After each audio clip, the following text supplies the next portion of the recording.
Then, alrighty, so we are live again on Tuesday. So today are a bunch of issues. Hopefully we get through all the ones that are currently marked for 8.0, but let's not jinx it, right? Let's see how far we actually get. First one, Booyah, do you want to talk about this? Yep. Sorry, my Teams is behaving. So we have abstract of the assembly builder say APIs previously, like and this one somehow left over from that abstraction, so it's quite straightforward. I think we have updated all the other builder APIs previously similarly. Just making the type abstract and add the set custom attributes core abstract method that we can call from the instance methods.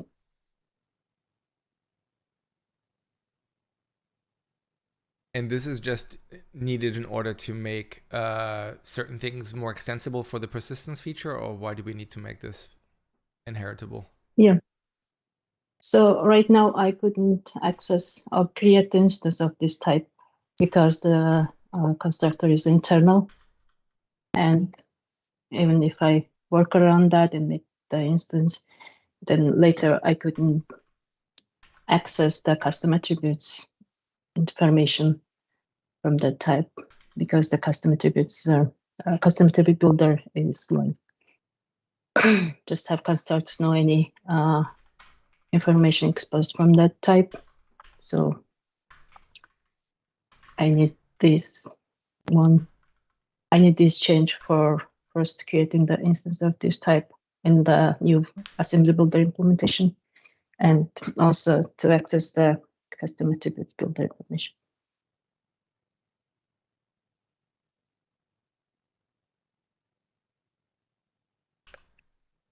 So I have a question then.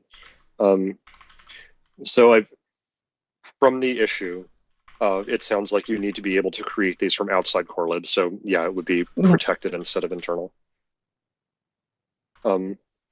The set custom attribute core method, that takes a constructor info as a parameter. Is that the right thing as opposed to a constructor builder or something else? Yeah, it's actually a little bit different than the other updates we made. We have added set custom attributes core method for both overloads with custom attributes builder and constructor info and binary attributes. But now we need only the custom attributes core with the constructor and binary attribute one, and we're gonna call that one from the custom attributes builder overload. We're gonna make same change to all other builder types. I'm not sure if we need API review for that, but yeah, basically as we started working on this, we realized that the custom attribute builder, that's basically like that's the higher level API, and the you basically it doesn't expose any general information like constructor Yeah. info or binary attributes. Okay. We need that. Yeah, you basically get the constructor info and binary the binary blob out of the custom attribute builder. It's basically like pretty straightforward, kind of just a kind of convenience method.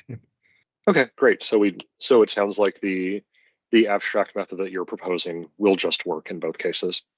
Yes. Right. Okay, great. That's the only question I had. And the only Slow down, reason, Emo.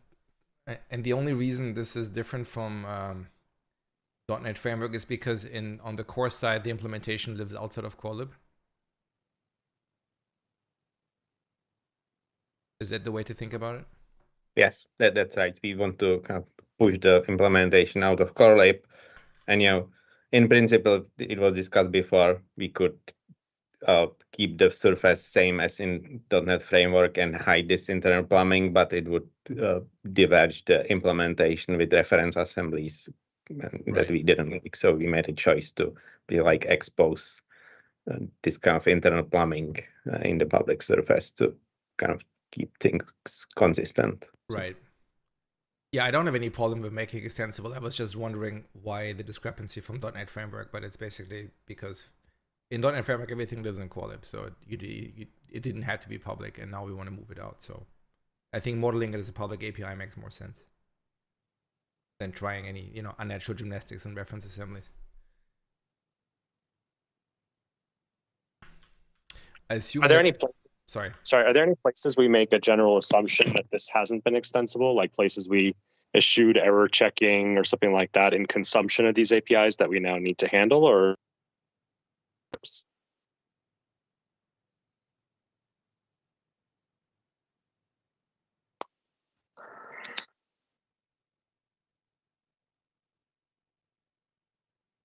Right. As part of this refactoring, we are moving the trivial error checking into the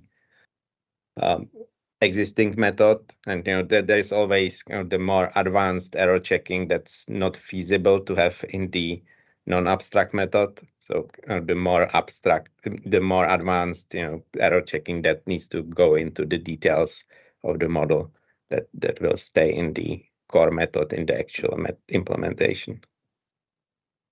Okay, but there's nothing like consumers of all these builders now need to be doing some additional work to account for the possibility that someone's doing the wrong thing in a builder that's being plugged in. It sounds like that's either it's so egregious that it doesn't matter, and any extensibility point can suffer from that, or we're doing kind of due diligence in the wrapping methods. Yeah. Okay. The only wrinkle that I have noticed that all these core methods now show up in the documentation, so it makes the documentation a little bit like ASOR. There you always see set custom attribute, that's the one you want, and you also see set custom attribute core in the documentation. So I don't know whether there's an easy way to fix that, hide it somehow or. Yeah, I feel like we should be able to address that from a documentation perspective. You want to view as a consumer of the APIs or a view as someone deriving from, and you care about different things in different situations. It seems like the 99% case is probably, especially with these APIs, is you want the sort of consumption view. Yeah, I mean, IntelliSense won't show it because you wouldn't have calling access to it. And I thought at least one generation of the docs on MSDN did break protected things out into a separate section because it was you only care about these if you're extending the type. So maybe that's just feedback to the docs tool team.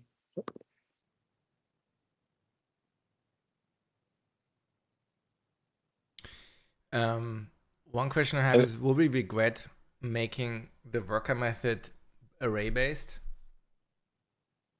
Like, will we ever be in a case where we later on want to add a public API that just deals with span, and then we want to delegate to a span one rather than a byte array-based one? Or no? It's an easy question. Is it taking ownership or making a copy?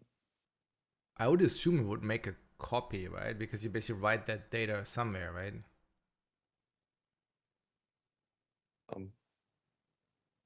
I don't remember what it does. There's That's a an good open point. issue for that, but I think they could be like handled all together for the all builder types because it's custom attributes handled like similarly for all builder types, and just making this one like that, I wouldn't like to do that. It's fair. When the other But issue is approved, we can just. But yeah, I thought you mentioned that there were other types that were going to need set custom attribute core that didn't already have it. Or did I misunderstand?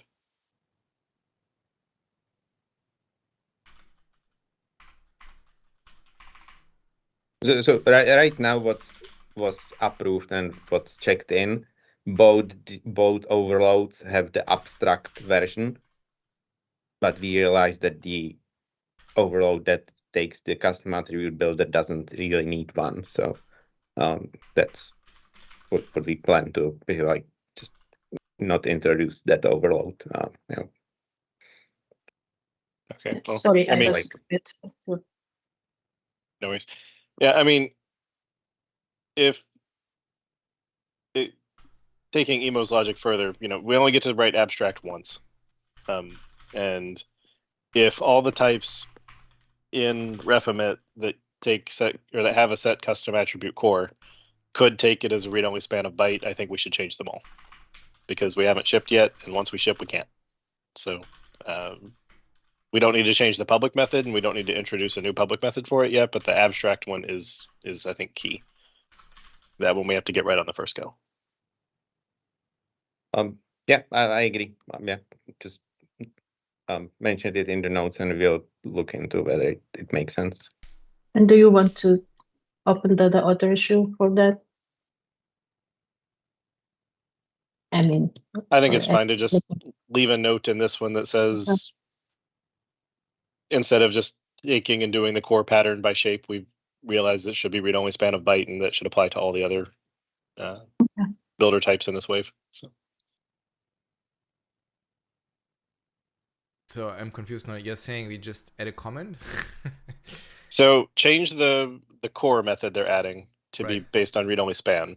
Okay, that makes more sense now. Okay. And then leave a bullet that says they should change the set custom attribute core to read-only span in all the other builder types. Because the top post linked to the issue where we talked about all the builders, but this one got missed, I think was the point. So now because it was brought to us again and we weren't looking at a big diff, we maybe looked a bit more carefully.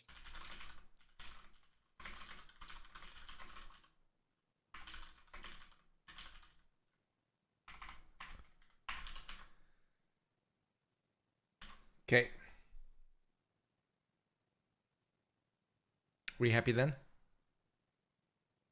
Are we then also adding a public overload you can call or no? Or we can do that one later, right? It doesn't Right. matter. That's sort of we can leave the public surface aligned until we feel like changing it. Makes sense. If in their implementation they come across a place where they can reuse an array and just use span, then they can propose adding the new overload. But by getting the abstract member right, we've gone to the right foundational layer. Yeah, just to address Kevin's question from chat, I mean, he's saying that the type is instantiated in core lib somewhere today. I mean, I guess if we make it protected or protected internal makes no difference practically because protected internal is effectively an implementation detail, right? Unless you're in the same assembly, you won't see it as protected internal. You will just see it as protected. Right, but I think to Kevin's point, the other implementation is being worked on. It's not checked in yet, and the whole purpose is to be not in core lib. No, I know, but like you still need to be able to instantiate the type in core lib, I think is the point, right? So if you just make it protected, then that's going to be difficult. But I mean, personally, I don't care. I mean, protected internal will show up metadata, but to me, that's the same thing as protected. But there is other internal overload. I mean, internal constructor overload that use one with parameters, and I think we will keep that. Whatever the one in core lib is would have to change to like parameter builder. Core lib extends parameter builder, and then core lib would be creating that one and not this one. This one's abstract. It can't have that's right. Never mind. Yep. I did not see that one. Yep. That makes sense. So I guess that's like a runtime parameter builder or something, right? That's derived from that. Yep. All right. So then we can ignore this one. Let me just mark it as API approved. Next one. I guess that's the same philosophy. And for same purpose, for assembly builder save, we want to add the equivalent of assembly builder save. And so we have three proposed designs. And first one is kind of the existing design existing in the prototype, and it's the simplest, straightforward one, I guess. We will be exposing the assembly, new implementation of the assembly builder that is persistable into the file, and adding these APIs. And well, it's probably not the most appropriate one. Sorry, I missed it. Why is there a public assembly file builder class? Maybe I'm misremembering what I'd previously seen, or maybe it's one of the different proposed designs. I thought we were adding save methods to the base assembly builder. Okay.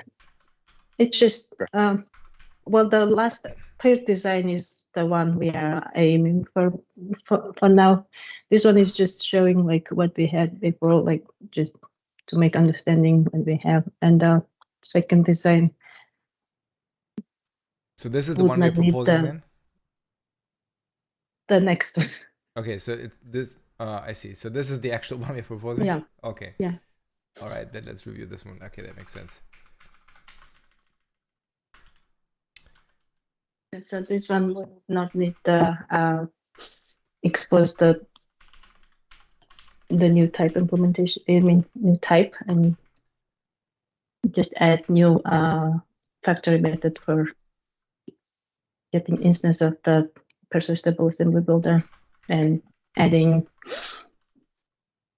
save methods with stream and assembly file overloads, and add the core method for implementation. And I assume for assembly builders created using something other than defined persisted assembly, save core will just throw a not supported exception or something?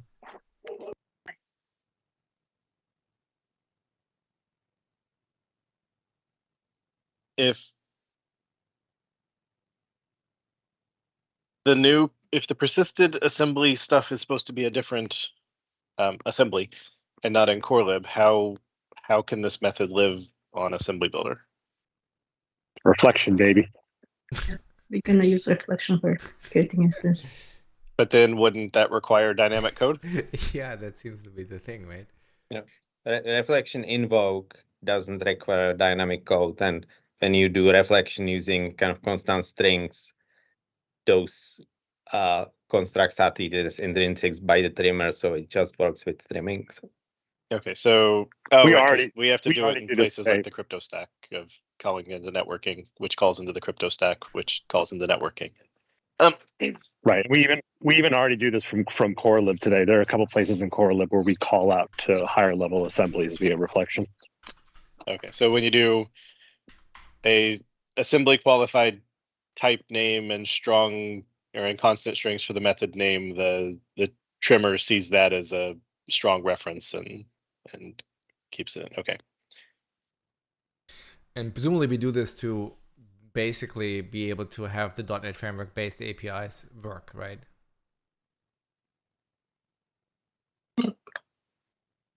Does it, like, I assume if we didn't have the feature already in .NET Framework, then probably we would have done it with a separate type, right? That is at a higher level, right? We only do the reflection thing in order to say, oh, let's make the existing APIs work. Or is that not a fair statement? I mean, sort of. We're not making the exist. Oh, sorry. Go ahead, Leon. Yeah, we have like existing APIs even in .NET Core, right? So, in the ideal world, none of the reflection emit would live in corelib, but that's not where we are today. And the way it's implemented, it cannot be moved out of corelib, so it's like tied the name. So I see. So it's so why are we then moving this thing out of corelib if we can't? Like, it's just that we can move some stuff out, and the stuff we can move out, we want to move out. Because we want the implementation to be fully managed, and we want it to be based on the system reflection metadata. I see. That's not in corelib, so Gotcha. you know, and we don't want to fold that into corelib because of that it's kind of nice OOP today, right? And folding it into corelib, it would mess it up. So gotcha. And so is the idea with this proposal that somebody who's currently using refemit in framework, everything that they're doing will work as long as they change the initial call of define dynamic to define persisted? So it moves the port to core as a one-line change, and then everything works. Yeah, yes, same base class assembly builder. So yeah. Right. Well, I was the difference between this and the one with a new type is this one is saying you change the adjective in the middle of a adjective in the middle of a verb phrase, and boom, you're done. So can right. You replace the method. You replace one method call with another, and the enum that you're passing in goes away. Right. And notice that the define persisted assembly, it has extra argument that you can use to pass in the core assembly. That's important for allowing the reflection image to actually produce output that doesn't depend on the version of the framework assemblies that the runtime currently has. That was like big problem in .NET Framework, where basically the reflection emit in the .NET Framework always produced the references that against the runtime that you are running on. So you cannot build your compilers with that scheme, because of the compiler was always targeting the runtime that you are running on, and it was very limiting and cost a lot of pain during upgrades and so on. Right. So one question I have is, if somebody takes code that was compiled for .NET Framework that uses the old API and passes in the assembly builder access.save, it's presumably in this design, because we don't have the enum exposed, right? We would expect people, when they actually write code against core, that they don't use the enum, right? We expect them to call this new API, right? But they can use the .NET Framework code via the compatchim. Like, what happens when you do that? If you call define dynamic assembly and it uses the whatever the literal is for save, does it blow up with an exception, or will it just gracefully delegate with the old behavior to the new API? I think the simplest thing to let it blow up with exception, the same thing that it does today, right? Yeah. So when you say, I was looking. When you say, sorry, go ahead. What does it mean the same as today? Like, on .NET Core, we don't support save today, right? So it would blow up with an exception, right? Right. Right. His answer is it'll do the same thing it does today. Right. Yeah. Today it throws, tomorrow it'll throw. Yeah. I wonder if, as part of this, now that we support save through a different mechanism, we can just kind of update the exception message to say, like, hey, you passed in save, you should be calling this other thing instead. It would just be a nicer experience, I think. Yeah, makes sense. And we can't make it work, or we don't want to make it work? One of the reasons why we have two different APIs is to support trimming. So if we just try to bake in the save when you call define dynamic assembly, that wouldn't support trimming. So we're kind of forcing people to use the right factory method here. Right. I think the only way you could quote make it work was if we added the APIs we don't want to add, and then had those APIs redirect, right? Well, you could play tricks, right? You could say define dynamic assembly presumably as a switch over the assembly builder access, right? We don't have to expose the enum member. We could just say hard code the value to whatever it is, right? 3, 4, whatever it is, and say, well, if you passed in the literal 3, well, we give you the old behavior. Is trimming smart enough to take a look at that, though? No, you wouldn't support trimming. You would just say, if you're on core, you get the .NET Framework behavior, which doesn't support trimming, but at least you can define an assembly. I mean, I'm not saying we should do it. I'm just saying have we considered it and have we ruled it out because we don't think it's actually useful. So a library that was built targeting net for whatever that's being used from compat side loading, if it called define dynamic assembly, comma 3, then that says return define persistent assembly name comma type of object dot assembly comma etc. Of define a dynamic assembly for the current runtime, and you've lost some trimming niceness, but you were a NetFX utility library and it'll keep working. Yeah. If that can work, I think that'd be fine. If it doesn't, I don't care. I'm not understanding that. Forget NetFX for a moment. If we update the existing method that knows nothing of save to recognize that particular numerical value and delegate to the other thing, then forgetting .NET Framework, someone trimming their app today, that will become a choke point where even though we can't specify save, it will root the entire save implementation. Oh, you're saying that people that don't use the compat hack have to now pay for this because the trimmer now says, oh shit, we now need to have all of reflection emit available.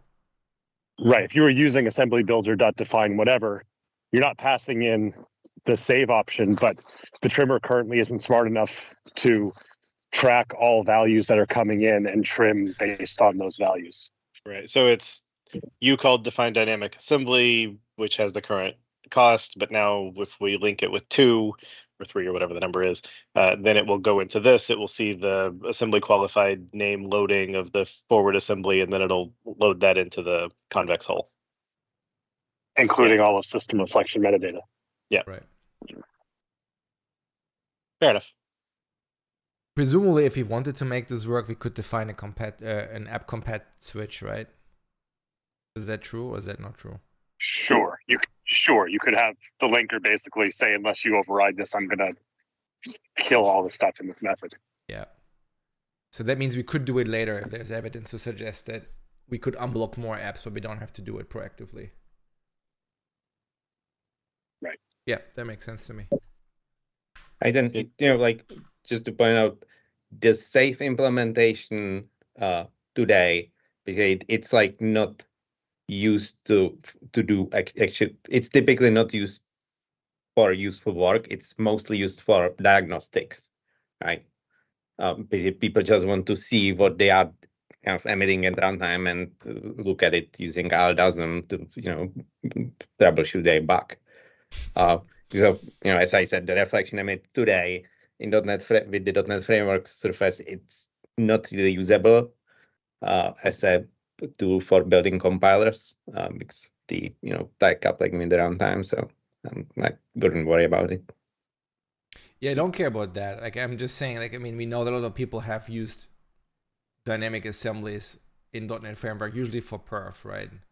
Yeah. And then I think some of them pass in save, as you said, just for diagnostic reasons, and today they all blow up, right? And we could make them work. But I guess I guess what you're saying is we could make it work, but then don't support save, right? We could just ignore it, basically, right? I guess that's fair too. Can you scroll emo so we can see what the signature on this method is? Oh, you mean scroll horizontally? Yeah. Yeah, it's just assembly name, assembly core assembly, and then a bunch of attributes. What is core assembly? What do you Type want of to call object it? dot assembly. Well, or whatever you emitted, right? Yeah, for whatever you want the caller to use as where object lives. Oh, okay, got it. So you expect people to pass in type of object dot assembly?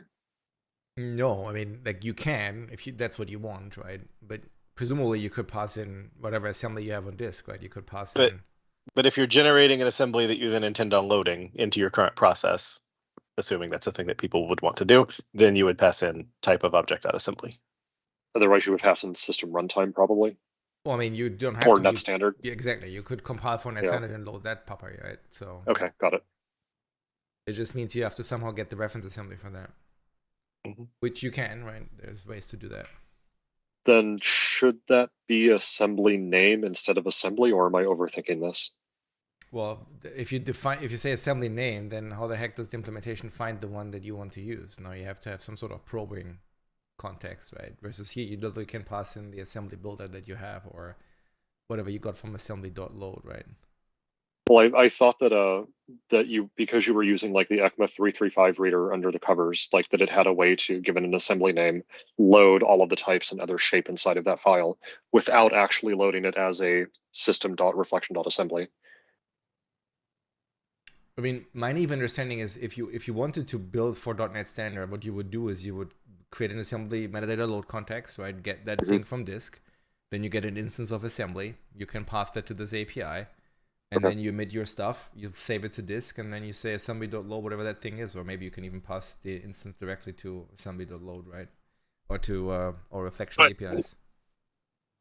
Levi raises a good question though. Like, do we need to do that? I mean, if I'm able to create an assembly name with the string for, or the relevant data for the ref assembly, which I don't even have to have, just sort of a copy and paste, then I wouldn't even need the ref assemblies to use this.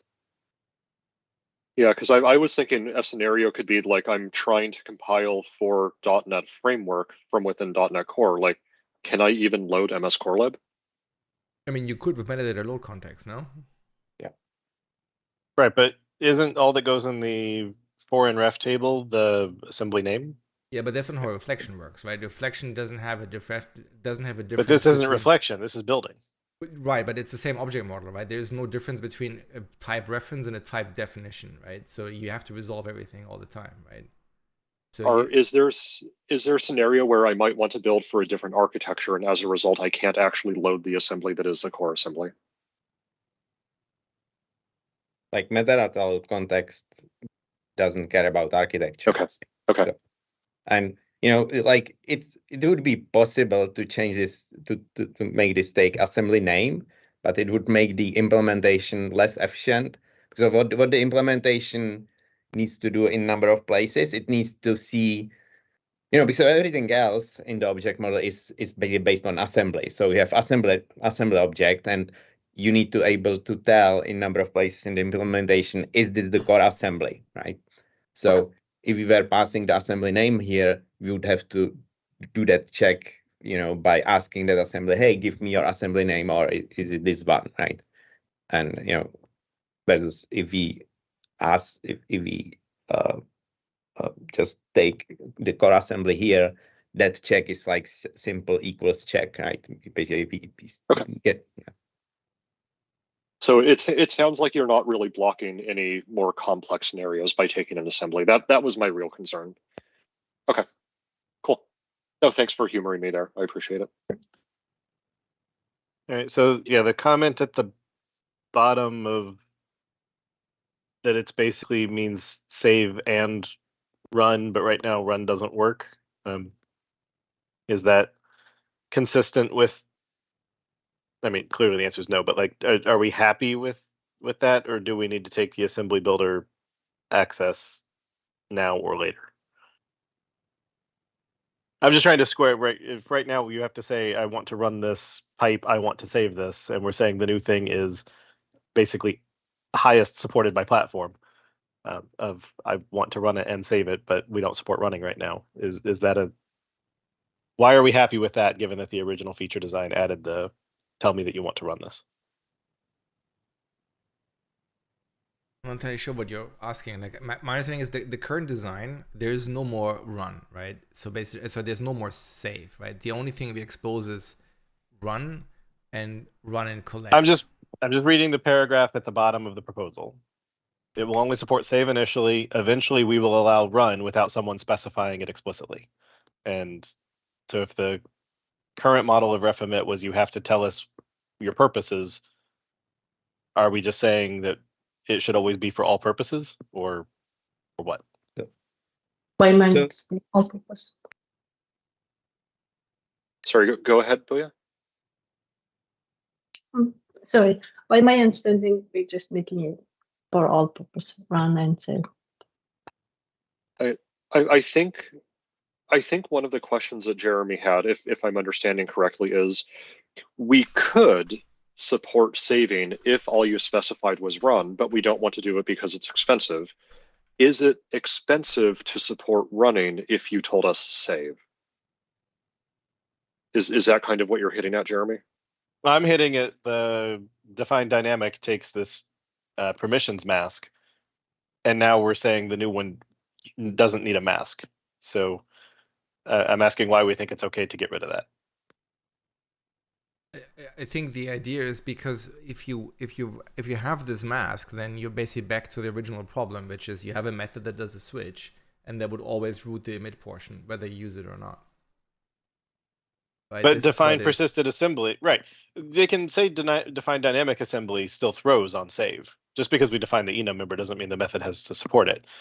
But if define persistent assembly is always going to be run pipe save, unless the statement there is actually meaning in the future you're going to add define runnable persistent assembly, and that you're going to encode the permissions in the method name.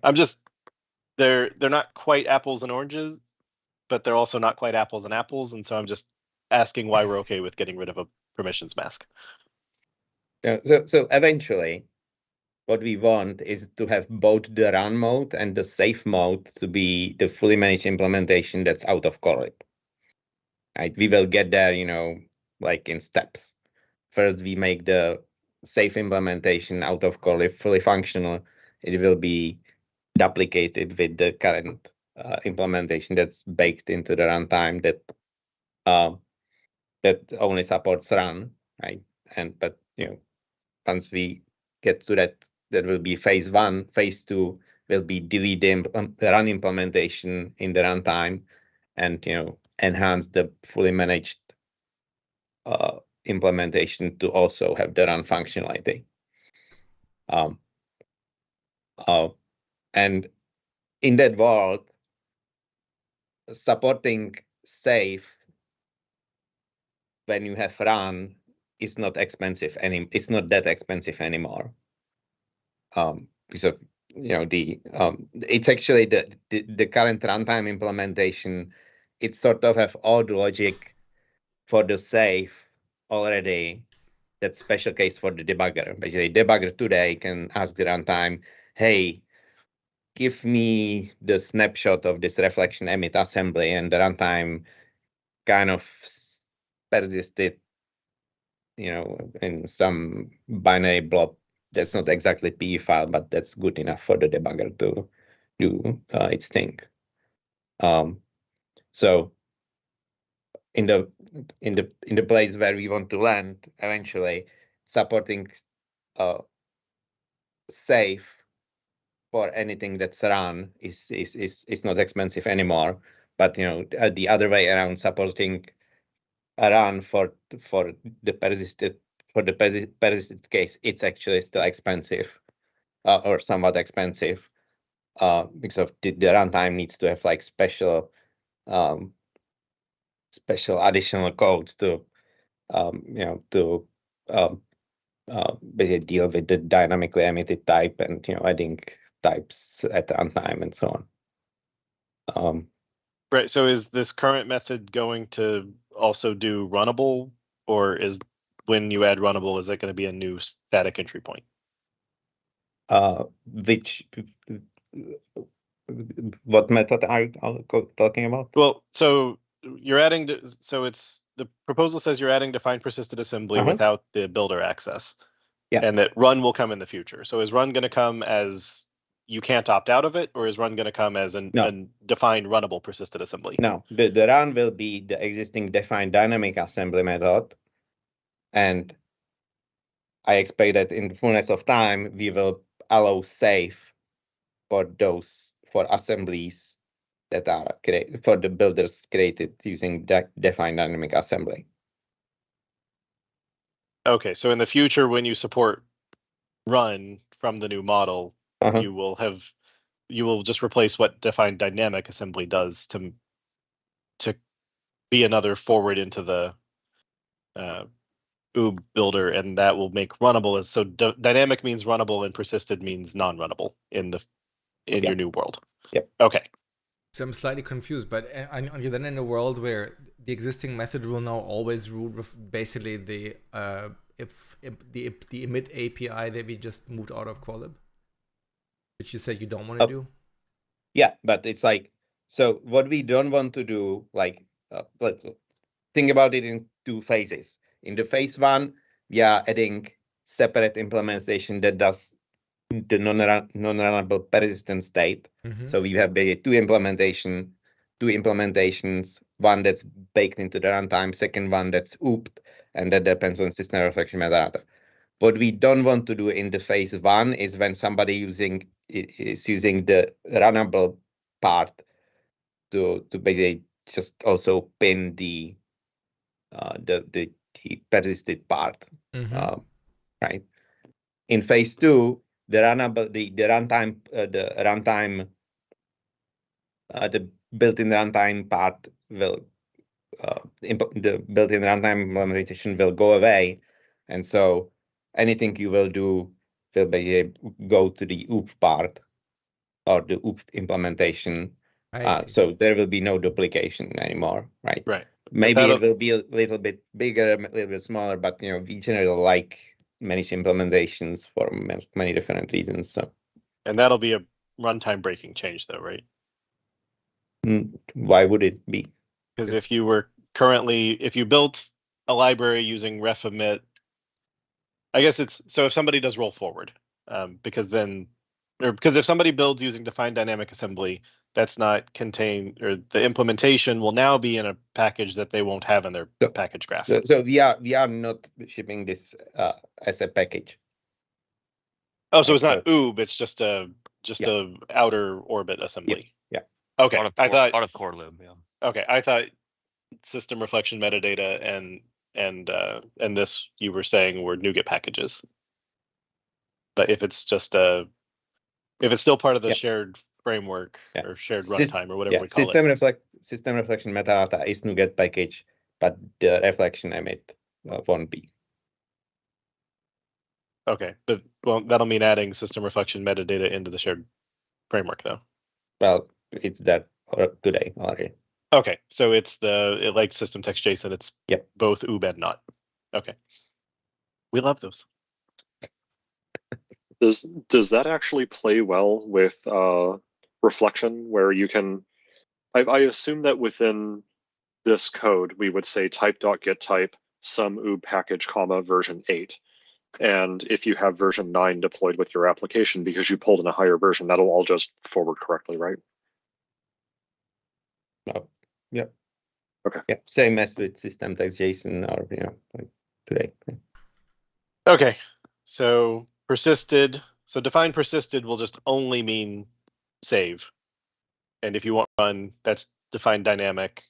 The mode bits still work there. And in the future, when you've moved the run out of band, then it'll forward the implementation and the access mode bits come back into play.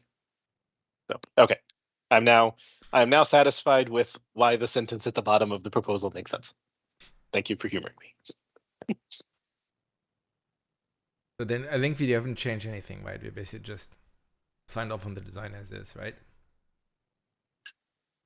Yeah, so the only slight question I have is, will people know what core assembly means, or is there a better thing that we can do here, like object type, which I guess also is you have to know why it's called what it is, and once you know what it's supposed to do, it would do the same thing. So it's probably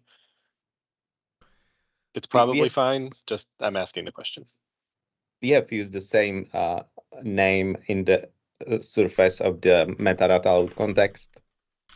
Ship it. The metadata out context takes strings, so I think it's called core assembly name or something like that. But the core assembly is basically copied from that designs.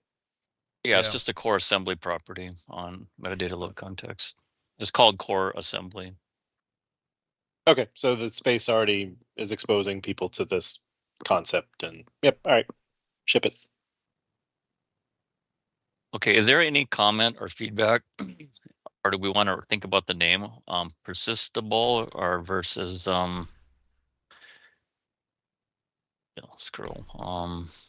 persisted? Does anybody have a preference? This seems okay, what you have, honestly. Yeah. I mean, the only other Just thing would be looks like not savable. board. Well, I think Steve's question was going with persisted versus persistable, and I don't care. Yeah, and but yeah, you cut out for a sec. Could you repeat yourself? Persistable wasn't the English word, so maybe persisted is better. That sounds reasonable to me. Yeah, I mean, the only thing you could do is use save in the name, because that's what the existing assembly builder access had, right? And then same with the method name, that the thing you actually call eventually is save, right? But define savable assembly, I don't know, like doesn't. Yeah, that persistable sounds way nicer than savable. Yeah. But yeah, I mean, it is slightly wrong in that you're not persisting it by the time the method has ended, but I think it's fine because you're defining an assembly that will be persisted, unless you don't call save, or you call save into a void stream. But yeah, I think it's good enough. Yeah. And I think I'm the one who usually cares about things like this. So savable is a weird word too. Yeah. Like lots of vowels. We're not absolving this assembly of its sins. Like it's. Well, I think weird. I think the problem is it's a front vowel followed by a round vowel. Savable, like in that swallow. That's the kind of transition that German deletes the vowels. So they just be like savable. That's why, yeah. Yeah. I like what's proposed here, honestly.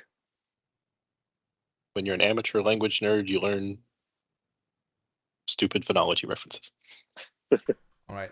Seems like we discussed this to death then. Yep. All right. Next one. Do you want to talk about this one or no? You hear, Kevin? Oh. I am. Okay. Okay, so this is adding support for ed 25519, henceforth the algorithm, so I don't have to keep saying all those numbers. This is a new signature algorithm that we are looking at adding. It derives from asymmetric algorithm.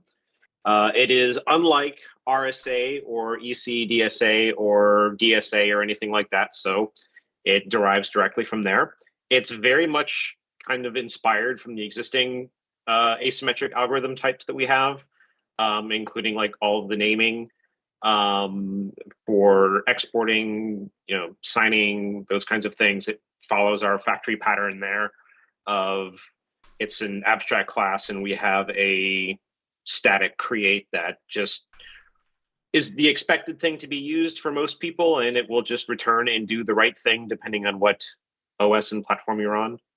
And that's the high level one there. The only thing unique about the algorithm is that it does not sign digests. It can only sign messages only. So there is no sign hash or verify hash like we have on the other ones.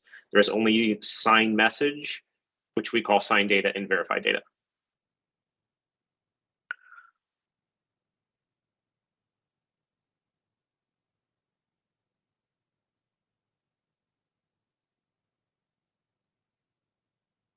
I'm looking at all of the unsupported OS platform attributes right now. Yeah, this is basically going to support Mac OS and Linux via OpenSSL, provided that you are on the right version of Mac OS and you have a functioning version of OpenSSL. We might be able to do Android. I did some quick scrolling through the documentation. So I'm proposing that we might do this first without Android, and then maybe in a later preview light up Android if it's possible.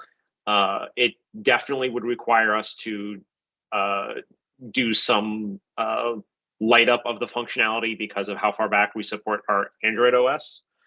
So that's conditional. We may get rid of that unsupported OS platform unsupported OS platform for Android. What's the elevator pitch for why this algorithm is important to add at all? The community has expressed interest in it, and it has been steadily building over the years. It has just been officially adopted by the US government as a FIPS compatible algorithm. And lots of other higher level constructions are starting to support this. For example, JWTs, CBOR and COSE signing, et cetera, are all starting to bake in support for ED 25519, the algorithm. And we are finally at the point where we can use CryptoKit on macOS to make this work. So we have just reached the point of where we can have more than one platform support it.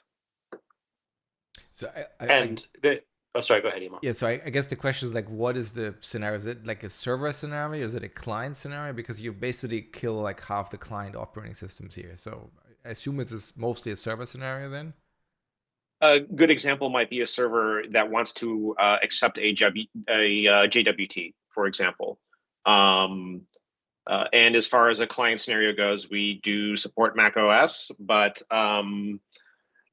yes, the lack of support for some of our more client-oriented configurations is a little unfortunate. Hopefully that will improve over time. Yeah, but I guess like let me rephrase this. My question then, Doug, does it make sense to have this API? Like, are there meaningful end-to-end scenarios if you don't have client? Because the server issues is you give it back to the server can read it, but nobody else has to reason about it? Or is this, this only is really useful if you're on Linux or Mac and nobody else can benefit from this? It is useful in a server scenario where you are need to validate a ED 25519 signature. That can be in the form of a JWT. Some client doesn't have to be, .NET. It could be whatever, and it needs to send a JWT to a server, and the server wants to validate it. You could do that with, ASP.NET Core running in a Docker container on Linux or something like that. A particular example that has come up for me is SSH keys. ED 25519 is a signature algorithm that is supported by OpenSSH. If you are writing an OpenSSH compatible server that is running on Linux, you may want to accept and validate ED 25519 signatures on the server side. So there are many practical uses in a server-only scenario which would be benefited from Linux support. Gotcha. That's basically all I had, yeah. And then Stephen, what was your question? Sorry, I lost connectivity for a second. The 25519 part, did we already talk about what other variations might we expect in the future? And would we expect that we would do this differently if there are a different set of options we would want to be supporting as well? Well, 25519 is the name of the algorithm, like, SHA-3 256. We just love sticking numbers in there to identify the algorithm. There might be a possibility where there are other twisted Edwards curve types. That's what the ED stands for in the algorithm name. So in some previous discussions, we had thrown around the idea of having like an ED-DSA abstract class in between this type and asymmetric algorithm, but we don't have a useful scenario for that yet. And we decided that we can add that later if we need to. We can insert types in the type hierarchy. We've done that with EC-DSA to introduce EC algorithm. The only thing that could possibly happen is somebody wants ED448, and we don't have the OS support or really the demand for it, as far as I'm aware. 25519 dominates the use cases for most people. I love these random numbers. Like, I don't know, at least in SHA, these are like powers of 2. So they look like normal numbers to somebody who does computers. 25519 looks like a random number. Where does it even come from? Yeah. I feel like it's something I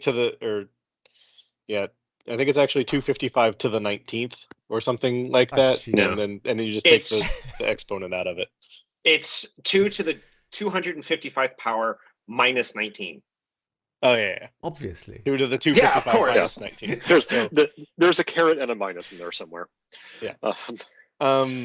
Sure. Yeah. So ED 448 is the only other semi-popular variant, and as Kevin said, we don't hit we have 2 platforms that support it, which is our min bar for adding new algorithms, and therefore adding the intermediate layer ahead of time felt overreaching. And unlike, so if you scroll down to like the sign data method for RSA, DSA, ECDSA, sign data always takes a hash algorithm.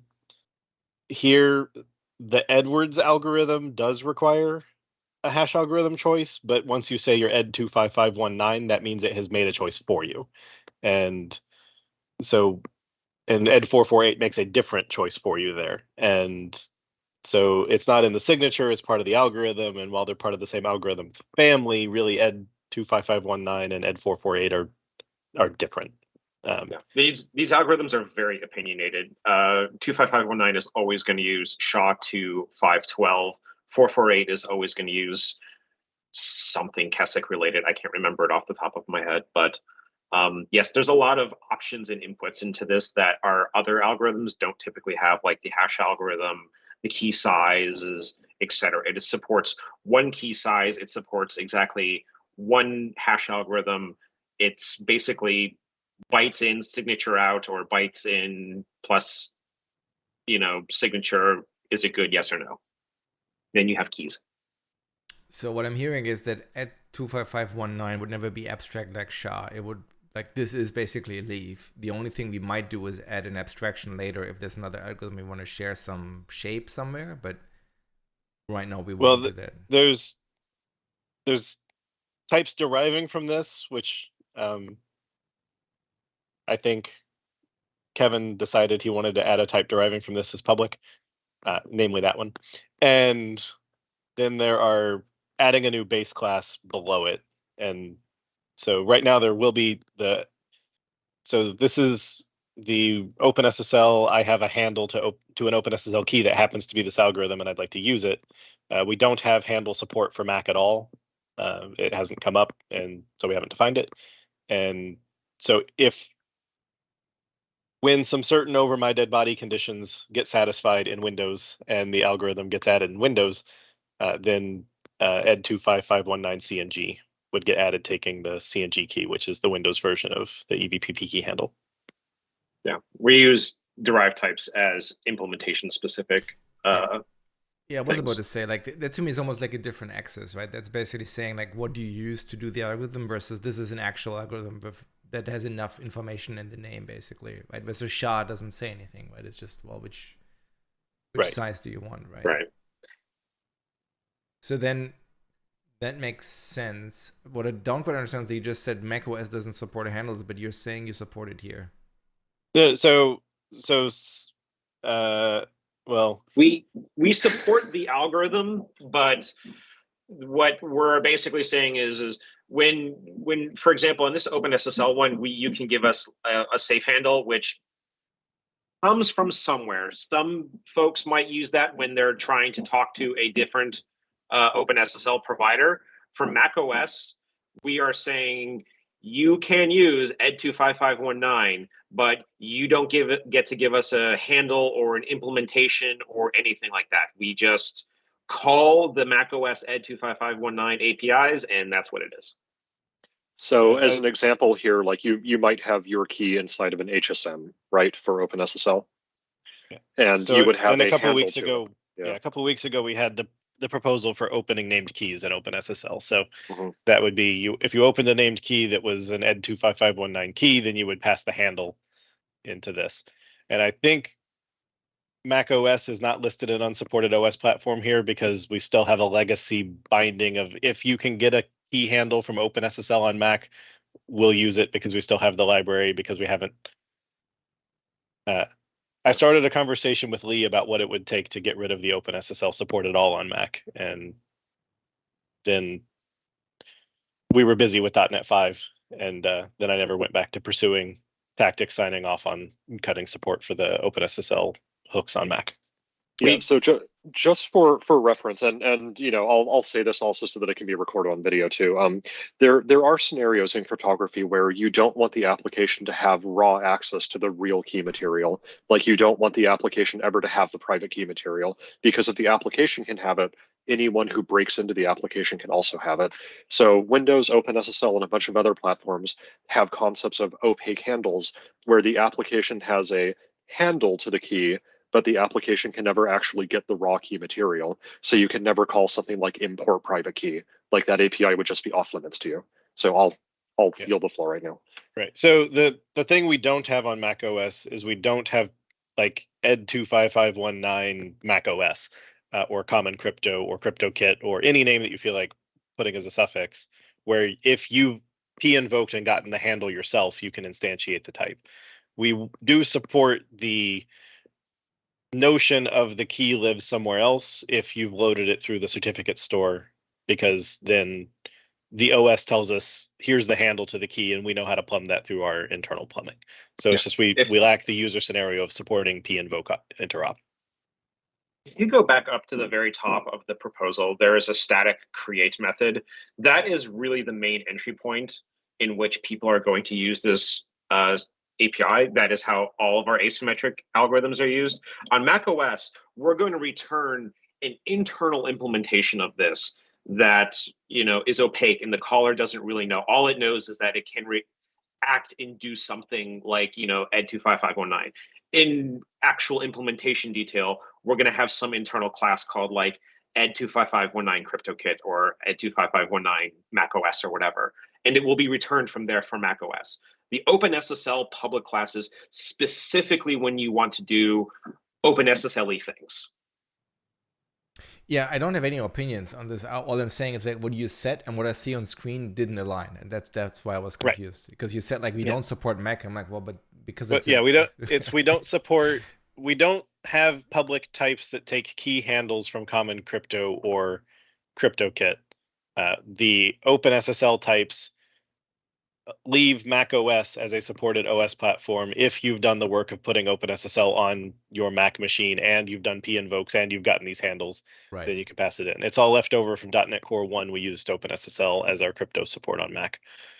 If we'd had another 6 months before we shipped .NET Core 1, none of this would support Mac. Yeah, that makes sense. Are you saying that you would like this ed 25519 OpenSSL to throw on Mac OS just so that we don't light it up and have to continue supporting it?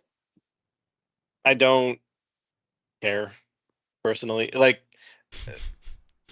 it having the same support story as RSA OpenSSL is fine with me. It's you went out of your way, you called keyload, you got the handle.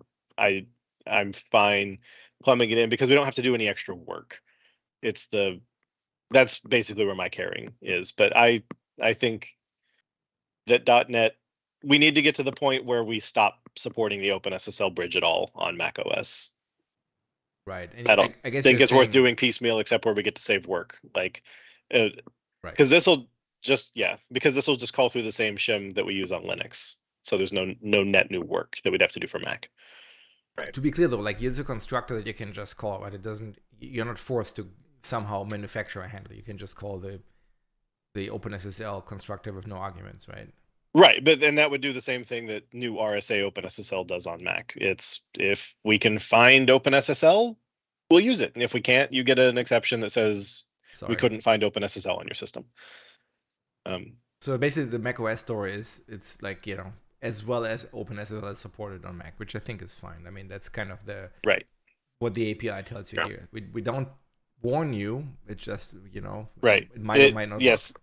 The attribute model for that one on Mac OS is we don't say it doesn't work. We're not saying it'll work. That's also why we have that public static new is supported on Mac OS. If we don't have a functioning OpenSSL, that will return false. Yes.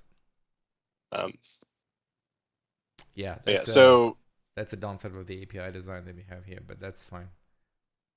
Yeah. So unfortunately, this is very templated off of all of our existing APIs. Right. Yeah. In the APIs, you have things like try sign data, try verify data, stuff like that. You expect the caller to know the the required destination size, right? Generally, yes, and this is one of the reasons that sorry, let me start over here.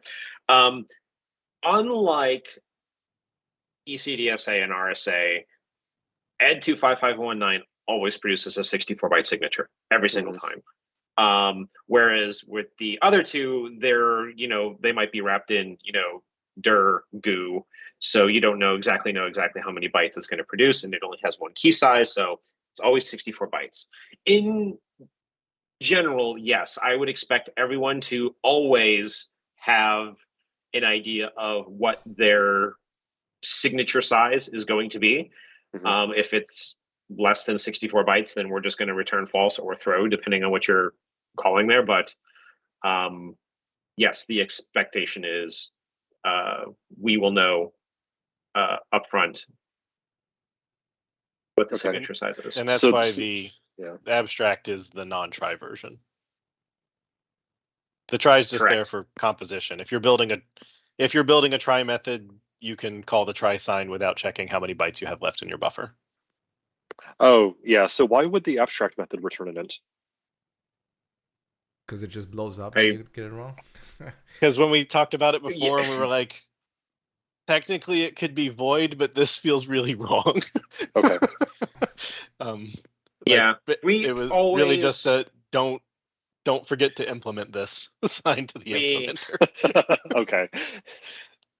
For the hash algorithms, we do the same thing. Like, try sign data for SHA-256 returns an int when SHA-256 always returns 32.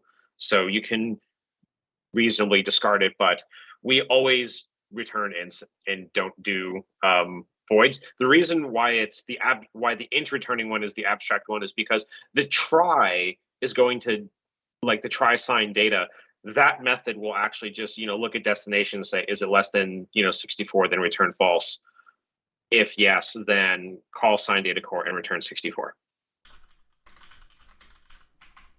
And there are no other failure modes aside from int returning the wrong number, correct? Aside from the destination. Yeah. How would sign data throw? You called it with a public key? Okay, yeah. So invalid operation then. But yes. Well, try cryptographic exception, sign, but yes. Yeah, but try sign is allowed to throw at that point, correct? It wouldn't return Right. false. So Yes. the try sign is a span writing method, so it is only allowed to return false for destination is too short. Everything else is a throw.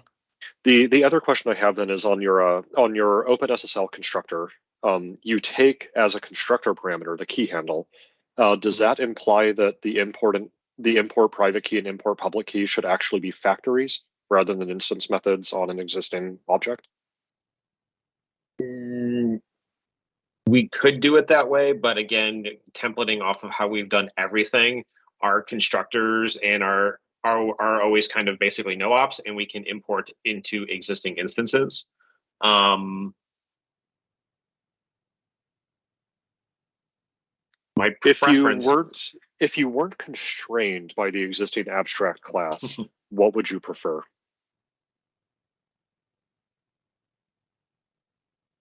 That would require a lot of thought. So because it's extending a symmetric algorithm, which seems fair, it supports subject public key info export and import, and it supports PKCS8 import and export, which means we're back to the instance model of you've created an empty key and you can load data into it from a file. And yes, the import methods.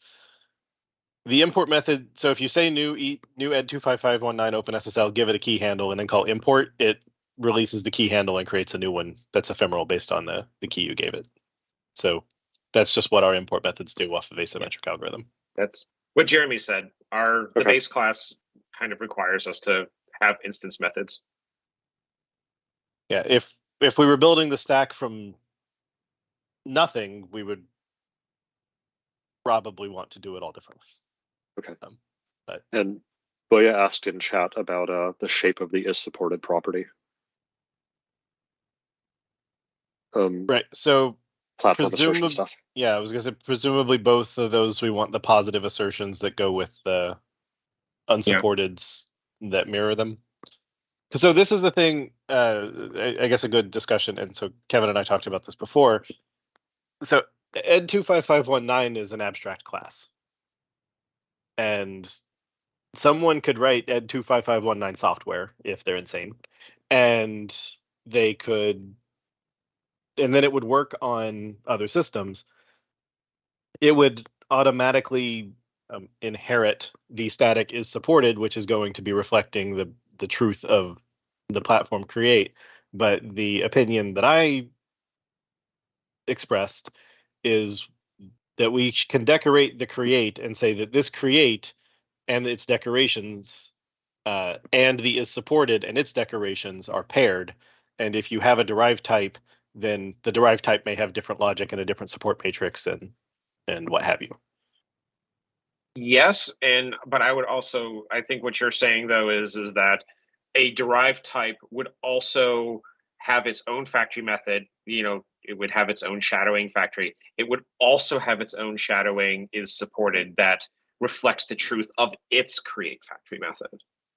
Yeah, I mean, if somebody wanted to create ed 25519 managed and write it all in software and not do public static new bool is supported arrow true, like, I mean, that may be sensible. They may also decide to do it just because in IntelliSense and the call pattern will let you call it as supported there. That doesn't make any sense. But yeah, basically its derived type should mask it out or should new slot it out.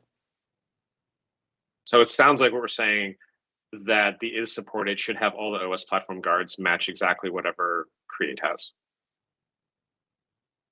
Yeah, I think that's my suggestion. Okay, I agree. Not that I'm owning it, but I'm saying that it's the position that I'm behind. Does that make sense to you, Emo, Mr. Platform Guards? Sorry, I zoned out when I was. It's also Scroll exactly up. what Booyah wrote in chat as well. Yeah, so So scroll up if you look in chat, you'll see it. so that you can see the is supported and create. Okay, I need to open this in a different chat window because the default 25 pixel column that I get is not sufficient to read this code sample. Yeah, just scroll up. Here we go. I think that's reasonable. I think that was just an oversight in the proposal that I started Well, with. we have a note. Does this need the positive assertions to balance against create? And Yeah. I didn't put the so- note there. so the right. So even though a derived type could have a different support matrix than what we're saying on the base class, we should decorate the is supported to be the positive versions of what create is guarding against. And the answer is these two statics at the same level correspond. And if you have a derived type with different truth, you need to new slot them away. Yes. So in terms of the guards, I haven't really thought about this, but presumably the idea is to just make the if checks suppress the warning, basically, right? Right. So if we're saying ed 25519 create doesn't work on browser, that's easy because we're not going to make it work there. Android's the weird one of we might make it work there. So create won't work on browser. So we get to paint is supported. If I return true, you're not on browser. Yeah. It could otherwise return they're going to false. have to do an OS check and check this is supported one to Yeah. make the platform guard analyzer happy. If we put the guard attributes on is supported, then it can be a check that knocks out both the platform check and is the algorithm supported at once. Right. Yeah, leave And that I don't to remember what the name of the positive assertion is. I assume Booyah wrote it in chat. It's literally the same attribute with guard there. It's Yeah. unsupported OS platform guard. Yep, you can copy and paste it from her message in chat.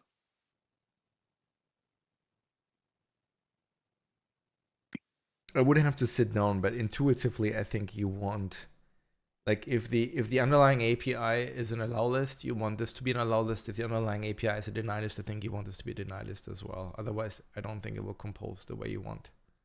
Right. So there are there are two situations that the OS guards aren't checking here. One is you're on Mac OS with too low of a version, and the other is you're on a Linux that has an open SSL that is too old. We have no guards for Linux because Linux isn't a platform, it's an idea. And well, it's a kernel. But so the is supported can return false even when the OS guards so it will only return true if you're not on one of these platforms, but not being on one of these platforms doesn't mean it will return true. Correct. Okay, say the last part one more time slowly. So, for example, the create for ed 25519. Mm-hmm. If you load this on Ubuntu 1804 and call create, it will throw. If you check the is supported on Ubuntu 1804, it will say false because Ubuntu 1804 uses OpenSSL 1 and this was added in OpenSSL 3. And if I'm wrong about that, then apply that same logic to some other algorithm of where the guards, the unsupported means this will never work on Windows until hell eventually freezes over and Windows adds it. But so what we're saying is we know that is supported will always return false on Windows. In fact, it will just be the constant false in the build that Windows uses. And so that's all our guards are saying. So they're not, if it returns true, you know you're not on Windows. So that's where it meets the OS platform guard Right. definition. I think the code you want people to write is basically say if is supported, then call create, right? And yeah, and all you want to say is basically once you have that code, you don't want a warning, which means right. As long as that means is supported is can definitely return false for more cases than the platform guards, right? That's fine. It just means you want the platform guards to be a superset so that you don't get spurious warnings. Exactly. Right. Now, the real answer is almost nobody's ever going to check is supported because you're going to be in something like Cozy and it's going to say, well, they told me to verify this with ed 25519. So what I'm going to do is I'm going to call create. I'm going to suppress the OS guard because the payload told me to call create. It's going to work or it's not. And then I'm just going to move on with life. Yeah. They might use the if they want to avoid the exception. Right. The way that these all work in practice is if you do put a guard in, the guard would be during app initialization. You would query if is supported, then add a factory to my factory collection somewhere. Like otherwise, it doesn't go in there. And then you have to, pragma warning suppress around the factory. Right. Like that's just how these things work. Yeah, it's the pattern we've been doing. There is a thing here that will tell you whether or not it's going to throw before it throws, but in practice, I don't know that anybody will ever call it supported. I think people will call it, but I think it won't actually suppress the warnings. At signature generation time, they may have a preferred list of algorithms, and they would is supported to see if their most preferred is supported, and then fall back to a different one. But at verification, it's not like you're going to do anything other than throw a different exception if is supported is false. So, hey, I can't verify the signature. Why? Well, if I didn't intercept this, the platform would say, I don't support ed 25519. And then it would be self-evident. Yeah. Long story short, I think the guards are fine as they're proposed in chat. Right, so then I will basically just suffix what I have in the API here with the word guard. Yeah. Yes. But again, so the discussion point there was really the abstract class, the static could be not true for a derived type, but all that we're saying is it matches the behavior of create. Right. And we want to do this for both is supported. The abstract class and then the OpenSSL one should both have the guards. Yeah. I think so. You mean on the constructor and is supported? The constructor has unsupported guards, so the is supported should have the constructor guards, because that's saying at that level the is supported is matching the CTORs. Yeah, I had missed that. Sorry. Okay. Yeah, so the only other thing, and probably the only person who would care would be Levi, is on the method called export private key and the associated import and export public key. It's because RFC 8032 just says this is the private key format. And so we will have export private key and export PKCS8 private key. And so should we just call it export private key, or should we call it export RFC 8032 private key? The whole algorithm is defined in 8032. And I think it's reasonable to assume that if the algorithm is defined in 8032, then the export is the same RFC format. We're not just calling it RFC ed 25519. Yeah, well, it's so the contrast here would be in RSA. We have a method called export RSA private key because the RSA spec PKCS1 called the data type RSA private key, and here they just call it the private key, and so that's where we're like, do we need another adjective in this, or are you fine with saying that's what docs are for? Yep, that's cool. That was the only real naming. Does this feel like an overly friendly? It does a right thing, but this is actually a very specific data format associated with this key. So it does the thing that I think most people expect, which is good. Okay. And if you want to know exactly what it does, IntelliSense and or docs. Okay. But I don't think it's a pit of failure. I think that was your primary concern, right? Right. Well, it'd be like, do you think that a person would look at import private key and they're like, oh, obviously this would also import a PKCS8 private key because it's like, it's import any known format of private key. And we're like, no. This is import private key as defined by this algorithm. That question, I don't think, will occur to anybody outside of this immediate conversation. Anyway, Kevin, I interrupted you. Sorry, go ahead. I wasn't going to say anything useful at this point. But yes, our ed 25519 is very opinionated on its key formats. It says, like, this is what the key format is. It's compressed. There is none of this, is it compressed? Is it hybrid? Is it, a private key blob? Is it blah, blah, blah? It's all just, here's your key format. So it makes sense to me to just say, cool, we're going to have a similarly easily named thing.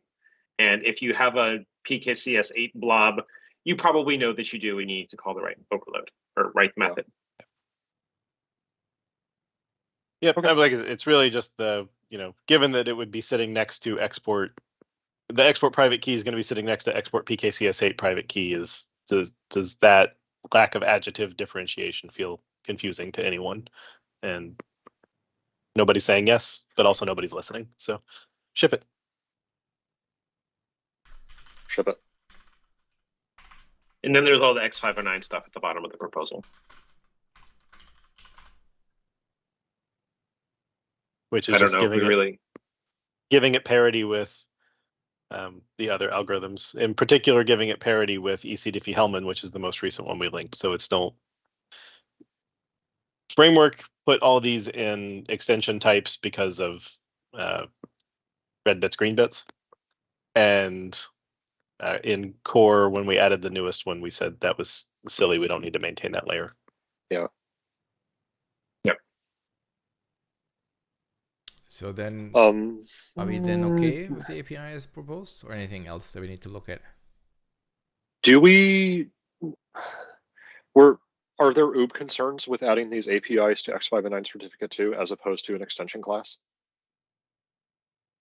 The type's not OOB. Yeah.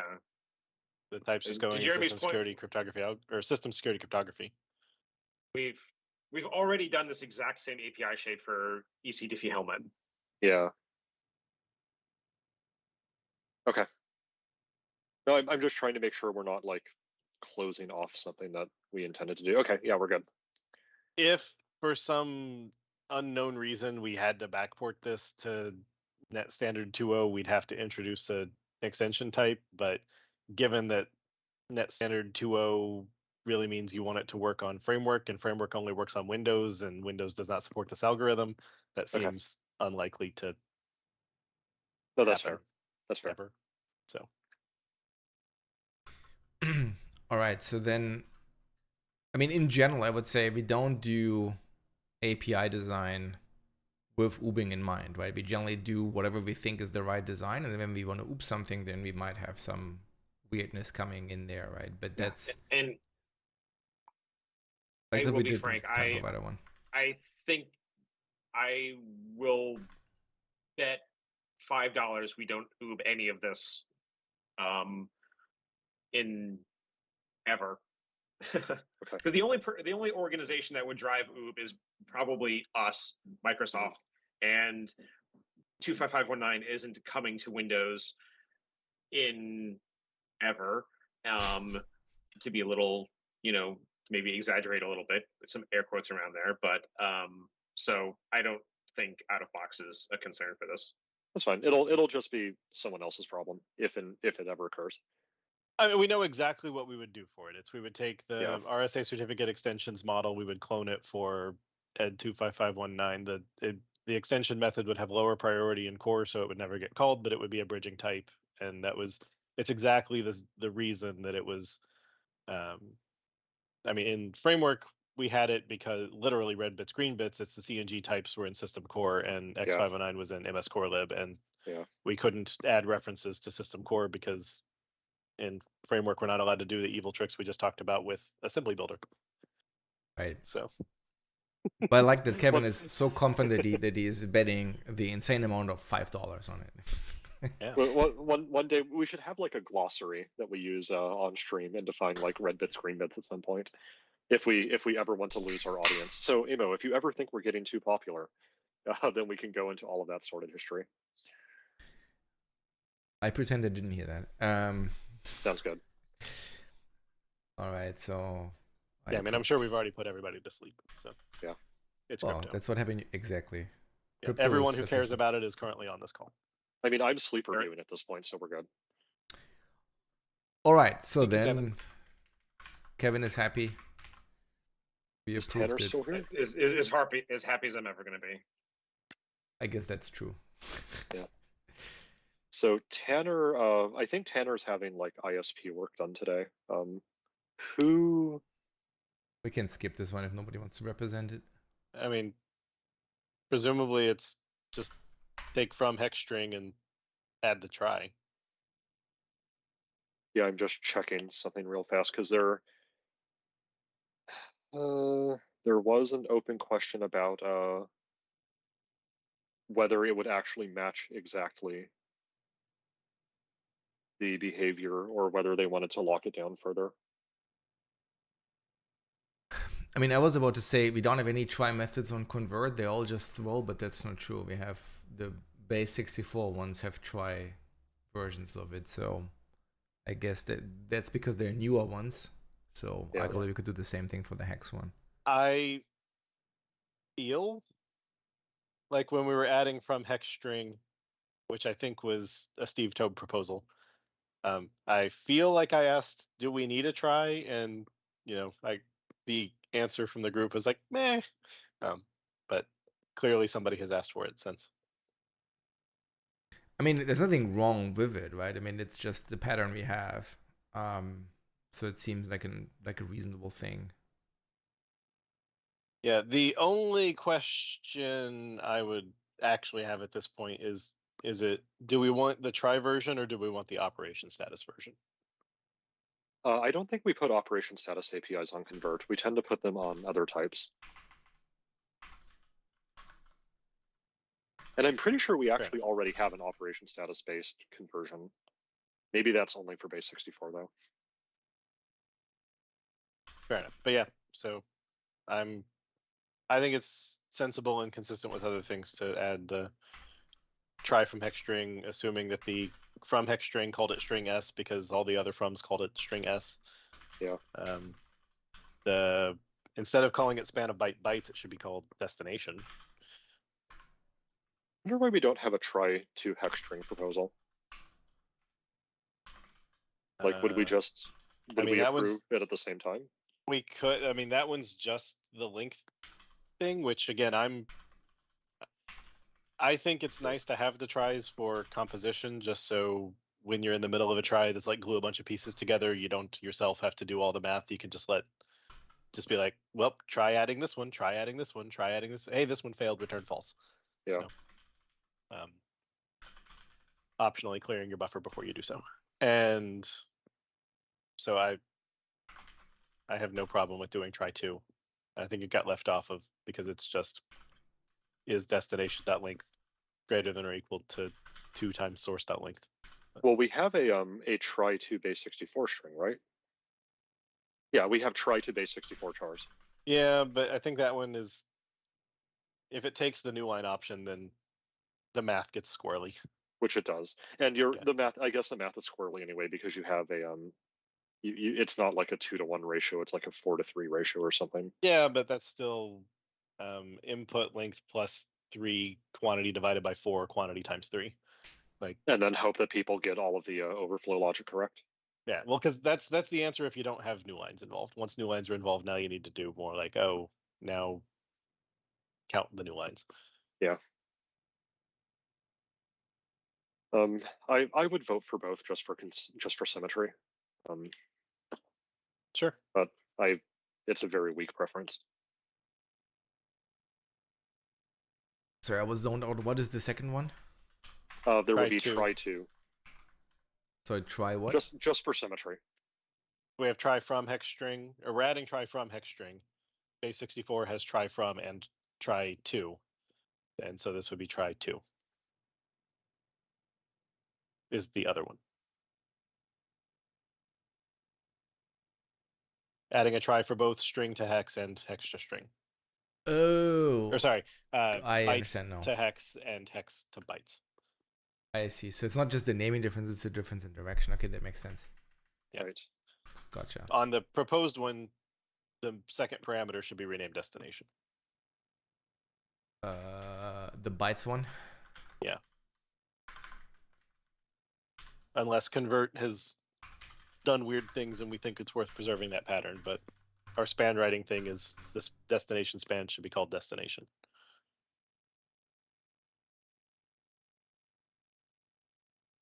Right. No, Ben, no one should ever want lowercase x. Ever. If you think you want it, you're wrong. Yeah, we messed up. On the other ones, they're called bytes and chars. Well, we may have added those before we had opinions. I think we might have just fucked up, honestly, because I feel like that. I think this one was added fairly late. We already had the guidance, but it doesn't matter. It's fine. We will live. So does the first argument stay string or does it become raw char? I think the other ones that we have there are taking string, right?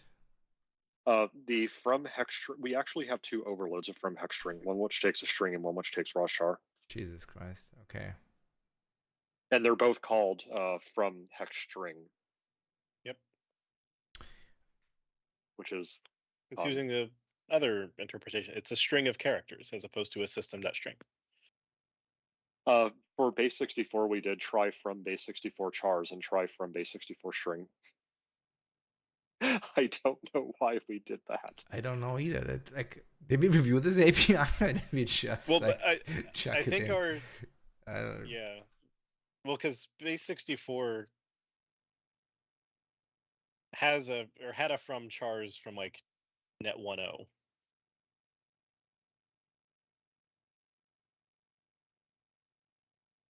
Yeah, because it was called from base 64 char array, added in .NET Framework 1.0. So I see. We just I see. So we just removed the array suffix, called it chars, and preserved basically that split. Fine.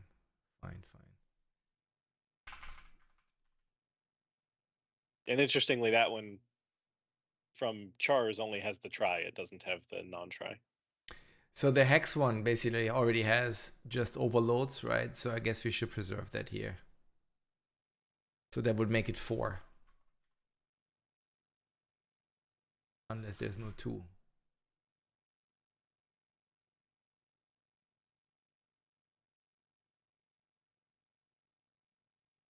Yeah. Yeah, well, yeah, try 2 won't need output to a string because it would need to allocate.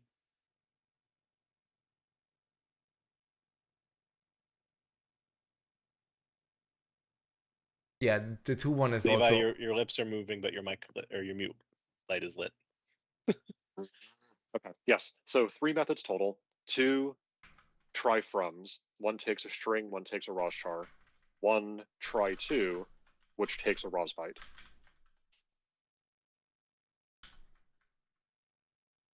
What do we call this then? Bytes? Text? We would just match whatever the name is. Oh, sorry, it's char, right? Yeah, never mind. So I guess S is fine then. Well, why would we not overload the to-hex string? Try to-hex string? Because you can't say string destination. No, but you can overload, like, I mean, it would take a read-only span of bytes. Why wouldn't we have an overload that takes a byte array? Take a byte array? Because we don't have that same overload for like try from base64. No, we do have it for the other one, right? The to-hex string takes a byte array, and there's also to-hex string that takes a read-only span of byte. So it seems like try to base64 chars is read-only span to span. I think at this point, Emo, you're the keeper of the friendliness rule on when we should overload to take strings and arrays. And so I mean, my overarching goal is consistency on the types, right? So given that now we can argue that the type already is inconsistent, but I would just say if you just switch overloads, logical overloads, right, by putting try in front of it, for example, it would be nice to have the same things on the other side, right? Yeah, we can make it 4. 2 try froms that go to a span of byte destination and 2 try twos that go to a span of char destination. Yeah, but if you have a byte array input, you wouldn't write to a span char, you would write to a char array. Because that's the friendly way to do it, right? I think with the base64 we may have been because there was already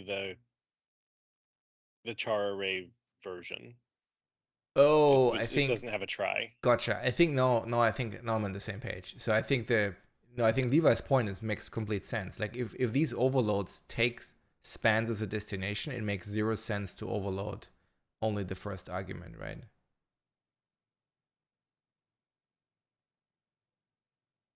Right? The other ones always give you back either a string or a char array, right? Sorry, or byte array, right? So then it makes sense to overload on strings and read-only spans of chars, right? But if these try methods only ever write to a span, well then you might as well only ever take a span, right? Yeah, it feels weird to have array input span output. Like you should have array input and output or span input and output, and maybe string is just special because string is a strongly typed Raj char. Yeah. In which case, I would say, do we really need a try version that takes only arrays? Probably not, because it's a performance API, so you have to buy into spans. Sorry. Yeah. I think that seems reasonable. So then we're down to just 2, and we say they basically both take.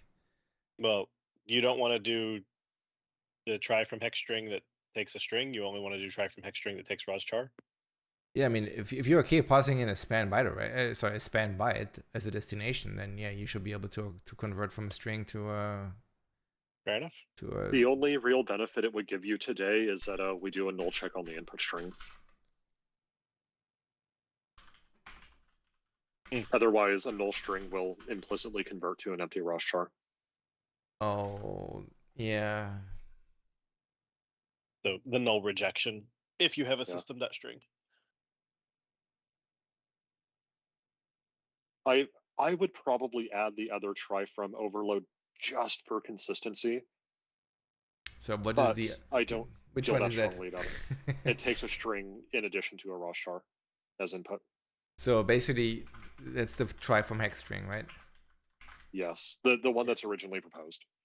So then we. And that's because we have 2 from hex string APIs right now. One of which takes a string, one takes you can say the exact same thing now about the try 2, which should have span of char destination emo.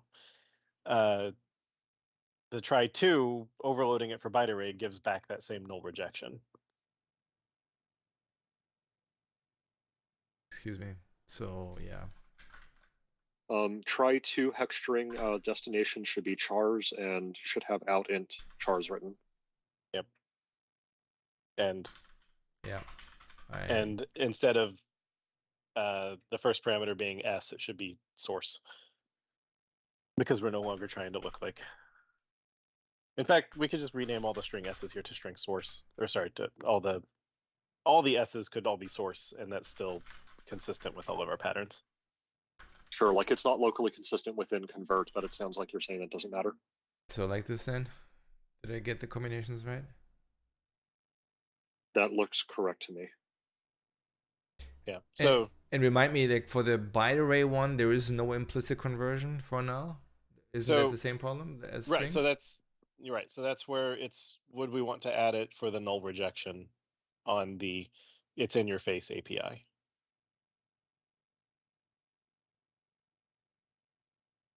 I feel like we've. Well, I mean, the real answer is we're inconsistent, but I feel like we've been saying that types like this, the input types should be user-friendly flexible, which means that we would add try to hex string byte array source span of to our destination, and it just does a null check and then calls the span one. So help me understand what's the concern here. Like if you have a nullable string and you call this API, you might implicitly convert to an empty span and then it returns, like it doesn't give you an argument null exception. It just says it's false because the buffer isn't too large. Sorry, because that would be certain true. It returns success and says I wrote 0. Right. It will always return success, always. So would it make sense to then just have a general analyzer that says when you go from a nullable string to a span implicitly, that's probably bad? Like it seems weird to like add all these overloads for this one case. Again, this is just trying to understand our platform consistency with quote unquote user-friendly types. Well, I think there's like two different things here, right? There is the, can you use spans, period, right? And like how much is going on there. And then there's the other side of it, which is, even if you can use spans like C#, like do you want nicer diagnostics for nullable stuff, right? Like they almost are completely separate problems. Actually, the whole pitch here is try from hex string. It has 2 failure modes. That means it doesn't support ping a try.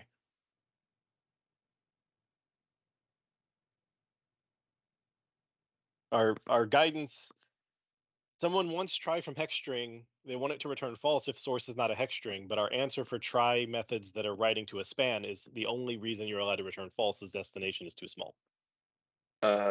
Well, try from base64 cars already does exactly the same thing. Okay, I mean that makes it wrong. Because the answer from a span writing thing is if try returns false, double your input, try again. If your source is not valid base 64, that puts you in an alloc loop. What you're talking about is try parse, right? Basically, try parse can return false if the data is bad. Right. Right, but that's not writing to a span. Right. So every try needs to only have one reason it returns false, where reason can be a category of reasons. But since the answer for this would be it returns false if destination is too short or source is not an input, that means you can't write a handler for it. That means it's not a try method. I mean, how would you use this method? Well, you would just grow the buffer and never succeed. No. Right? I mean, you can. It might not be as clean, but you can look at like, did it use the buffer space or did it return 0? Sure. Well, but the answer is if it returns false, bytes written should always be 0, because we don't have a signaling mechanism for what size answer would have been right, because we, by which I think I mean Christoph, decided that he didn't want to mimic the error insufficient buffer pattern from Win32. Right. And for some reason I thought it would like partially right and turn false, but that doesn't make sense. Yeah, so no, that's operation status at that point. Yeah, so that means we go to operation status, which is your input is garbage or your destination is too small, are different return values. And so I think we actually just need to say no for try from because it fails our pattern. I mean, it's really a try parse method. It's just you're parsing it into an object that might not be appropriate to contain the result. But right, I mean, we could do try from hex string source returns a byte array, and then false is unambiguous. But I don't think that's what the callers want. So it came up previously and I projected it maybe a bit too quickly using operation status here. Like we don't have operation status APIs on this type, but it would solve the problem. But do we have a hex-based operation status API elsewhere? We probably have one that works only on bytes, but would have to double check. Because I feel like we wrote a new one and then changed everybody who was doing their own hex parsing to use it. So I guess, like, because I'm looking at current usages of like try from base 64 cars, since it has like the same unusability, and it seems to be like we're using it in like PM key helpers and stuff like ourselves, but it seems to be in places where we know in advance the buffer will be large enough, which seems pretty easy for base 64 characters, and hex even more so. Like, right? Like,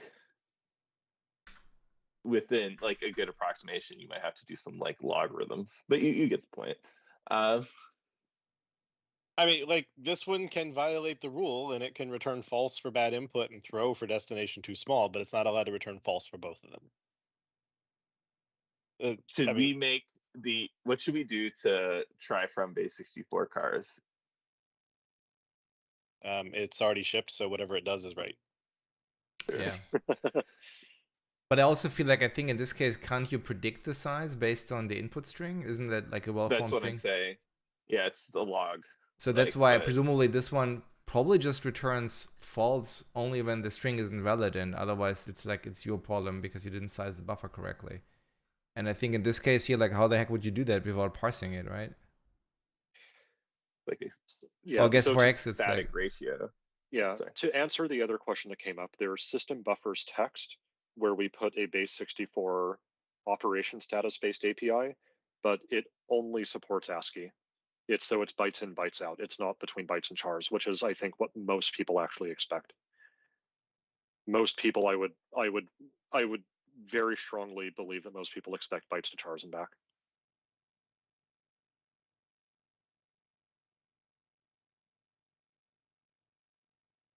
I mean, why would it not be the case? Just because of white space, or why would what not be the case? Like you said, like people assume that number of characters is basically divided by 2 is number of bytes, right? For base 64, because base 64 supports white space inside of it, just kind of canonically, it's not possible to get the total required buffer length without actually parsing.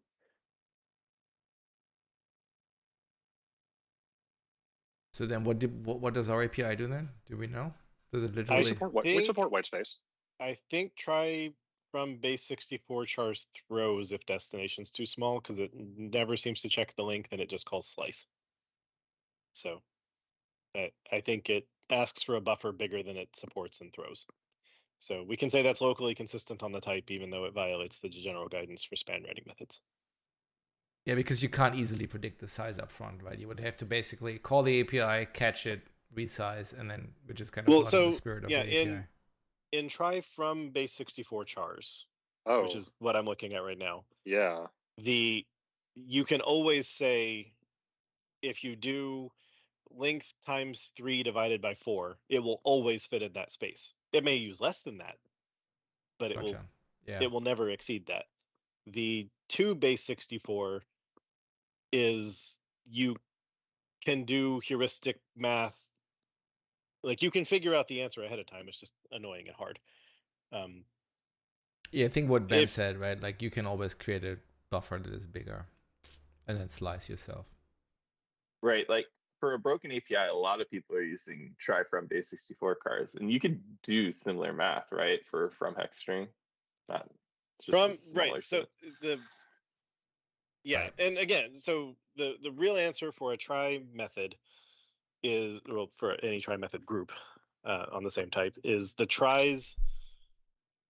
Oh, I guess it actually goes back to the method because span writing, etc. The tries are if the try returns false versus throw, you should be able to write a simple common handler for that, and the other cases are still supposed to be throw. So this is, in this case, we have 2 obvious failure modes, and you can't detect between them. What it looks like it chose to return false for is your input is bad, saying that the caller can understand the domain and understand how to heuristically size it themselves, which is fine. It's just one of those where we say adding the try so that you can easily compose your own try write method is wrong in this case because the try returning false means a different thing. I think in a lot of these cases, the buffer being missized would almost be an indication that the input is bad. Because like looking at try from base64 cars, right? It returns false in both cases, insufficient buffer or just like invalid input. I don't think so. The only thing it called slice, and I never saw it check a length before it called slice.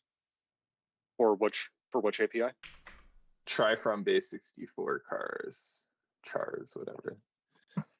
I glancing through it, I didn't see anything that looked like it was checking ahead of time to see if it had space to write an answer. It called slice to get the next place to write, and then that just failed. I mean, I guess we could, try it. So you think it's throwing if there's insufficient space? Yeah.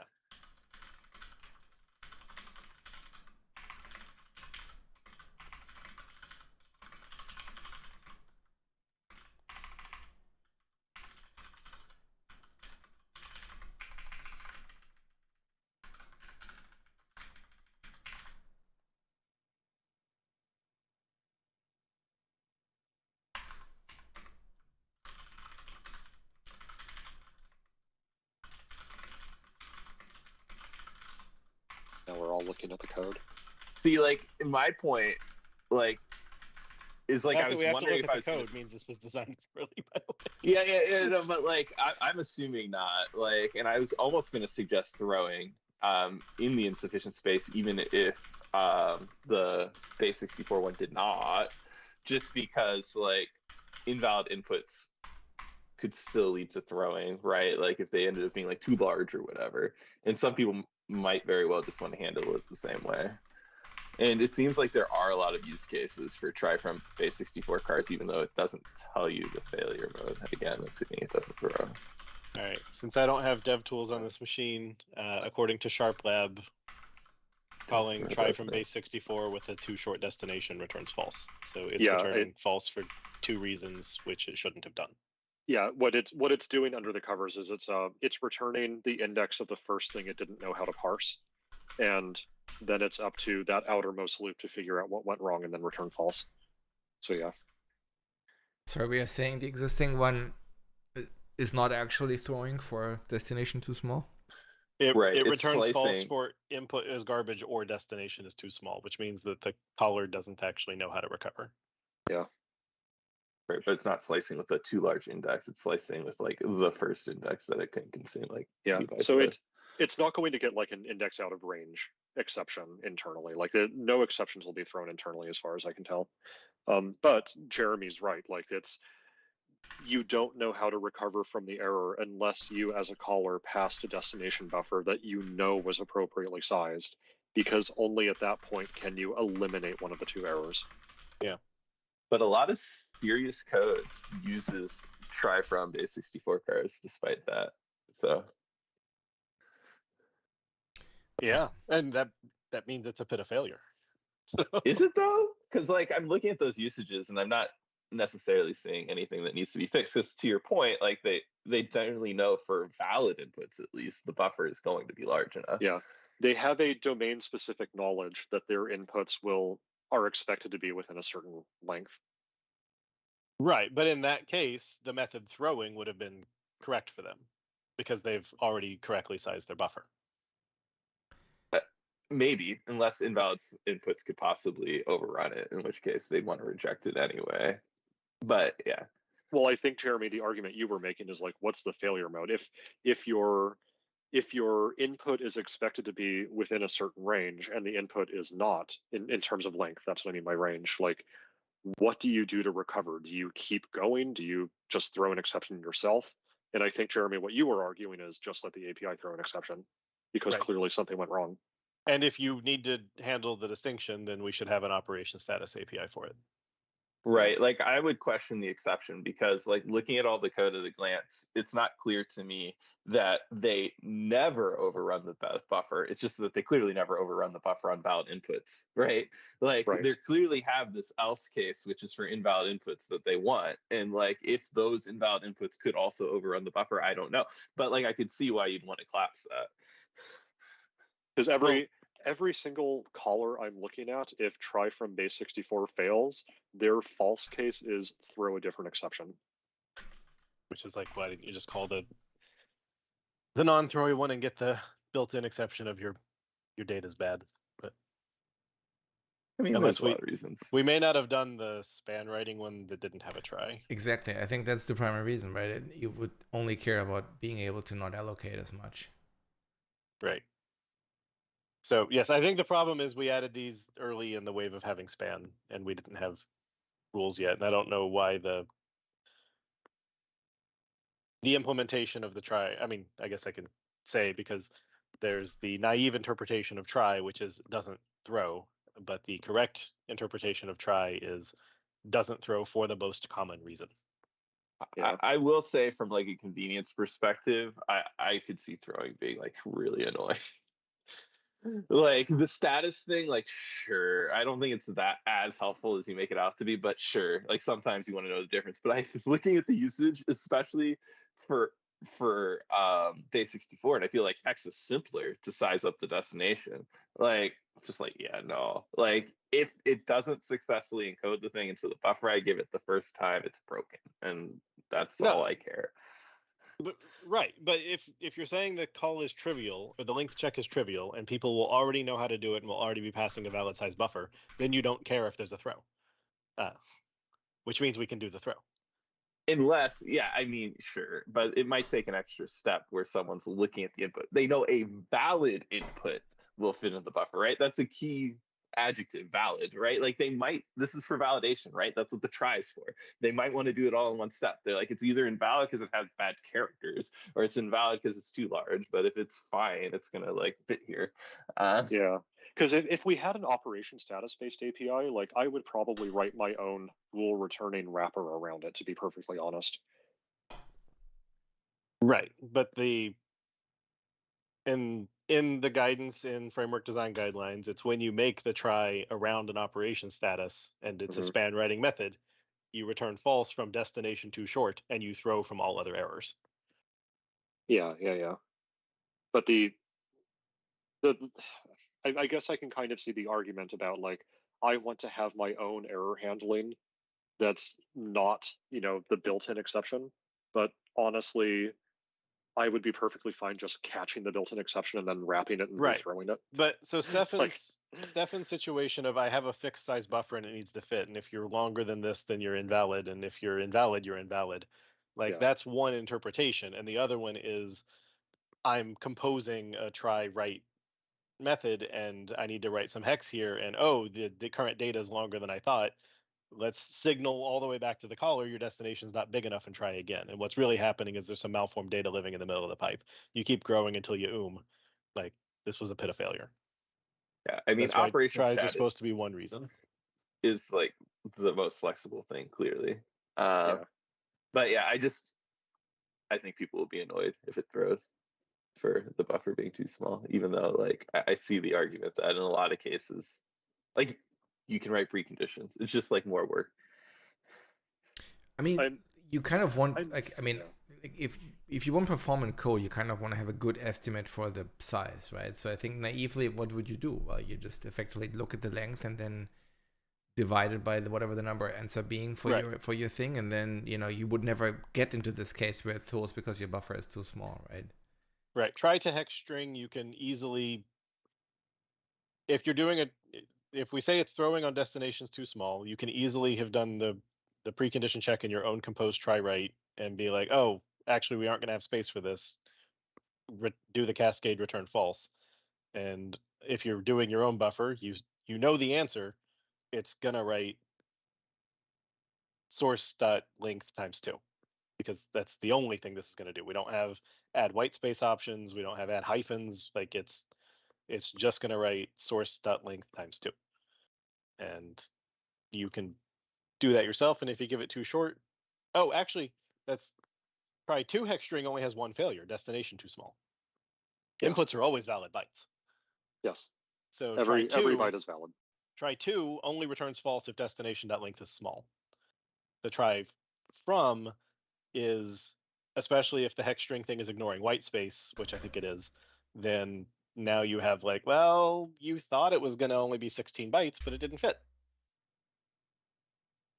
I guess the way that I'm looking at this is I kind of agree with what Stefan's saying. Like like I know in theory it's a pit of failure, but in practice, seeing how people call it, like I don't think people are actually going to run into that pit of failure, because they are not actually doing this in a loop. They're just saying like I expect it to work, and if it doesn't, fail.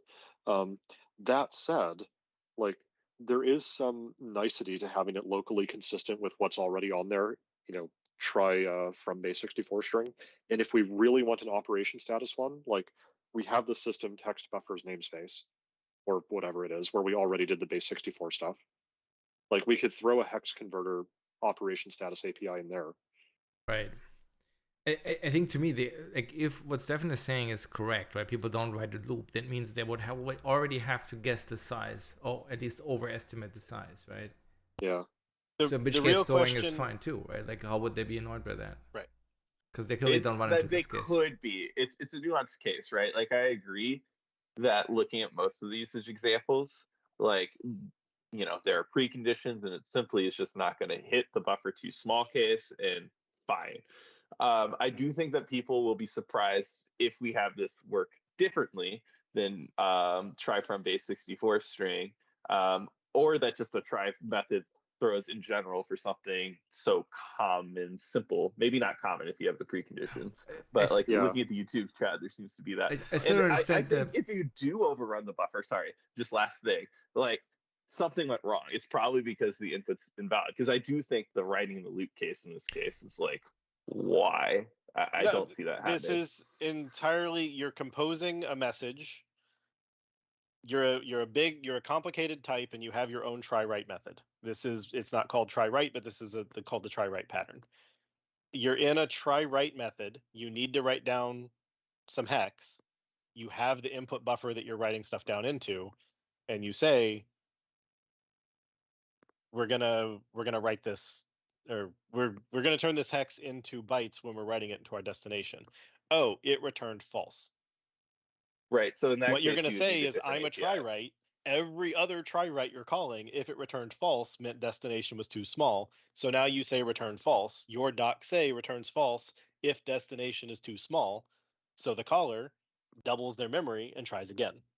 But also, I would memory and tries again. With base64 string, they already in this pit of failure though. Like, right, but I think Levi's point, you can do another thing. Sure. No, but I think it's even simpler, right? So I think Jeremy's point is true by itself, right? But even if we just say people don't compose it, right? To me, the argument is like if the caller doesn't do a loop, well, then the caller wouldn't have been annoyed by us throwing anyway, because they kind of already succeed today, clearly, right? Because if their else is basically throwing an exception, then they're not running into this case today. So if we throw, it's fine.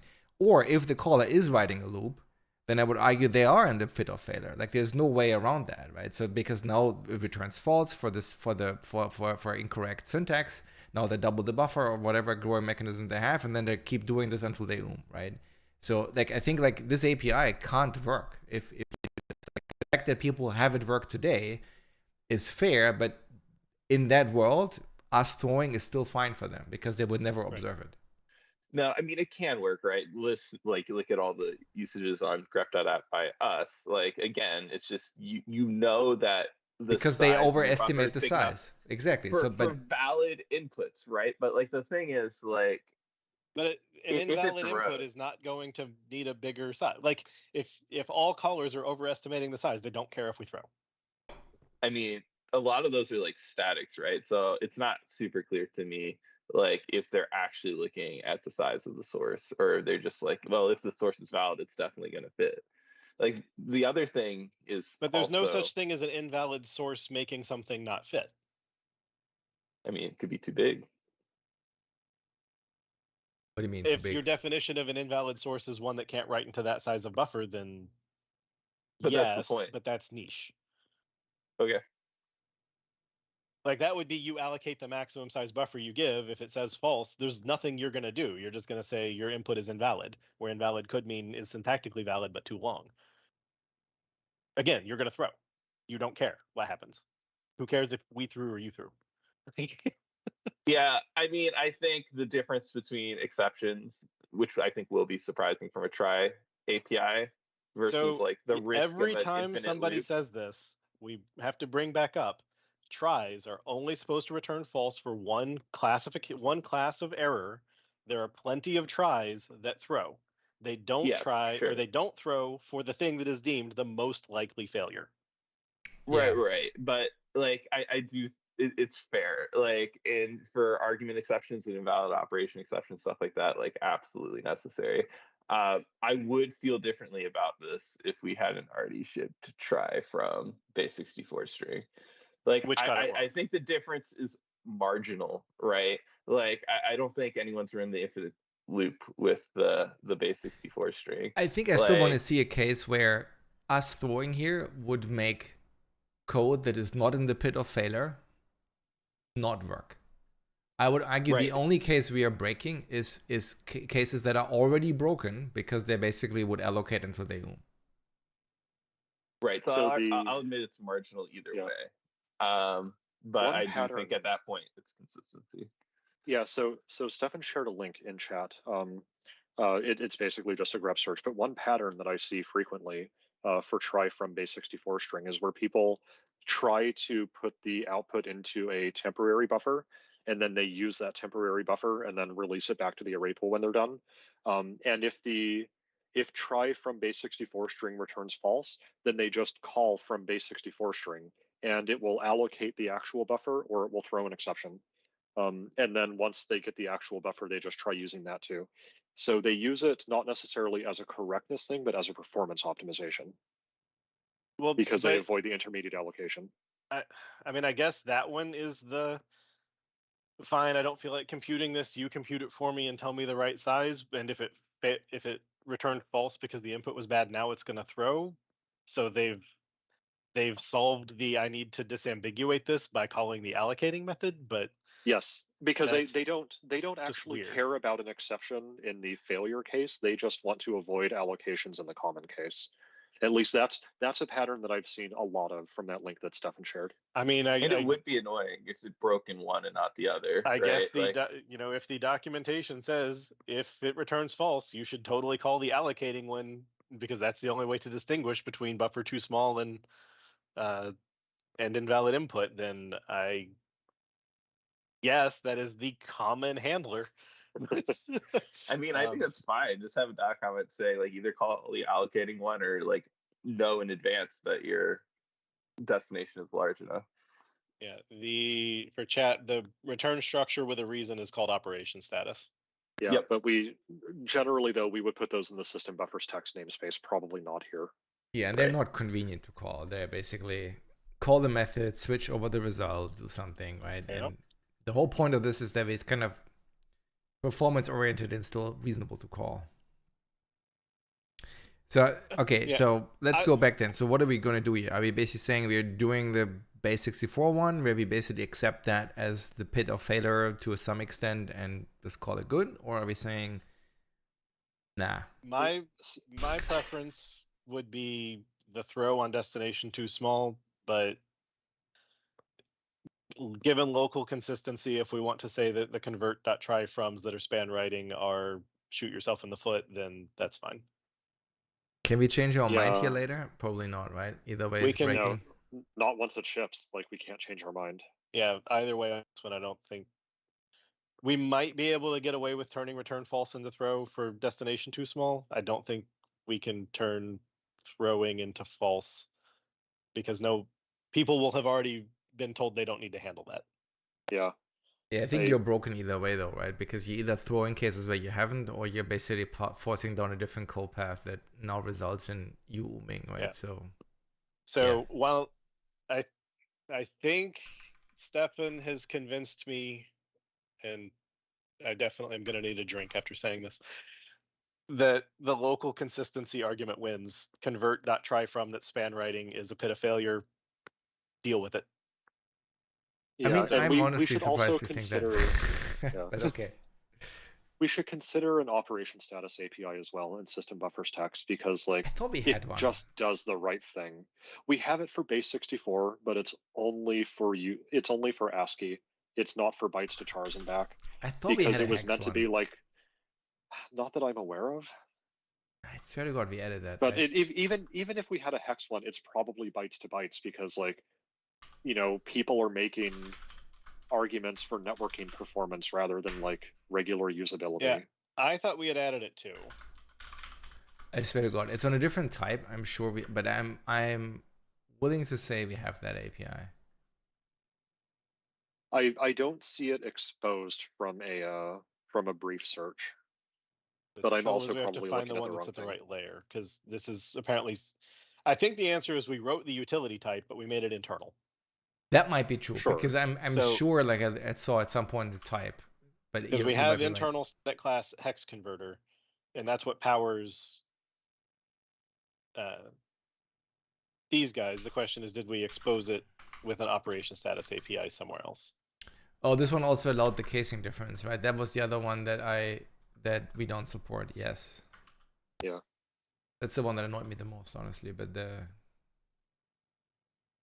all right. So then, are we going to cave to Stefan's point?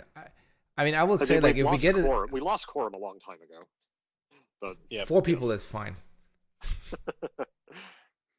This is an expensive discussion already. My belief in a vacuum is try from hex string should throw if destination is too small. If we want to say that the convert try froms, if it returns false, that you now need to disambiguate between it's too big and it's syntactically invalid, that you call the allocating version, that doesn't compose well in a try write, but it's an answer. And so consistency is actually my lower preference thing, but I'll cave if people want to if people want me to. Yeah, how's that for an answer?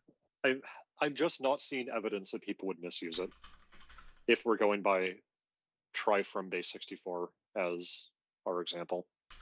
I will admit it does seem unlikely that a try write would, or a composing try write would be doing a hex to a input buffer.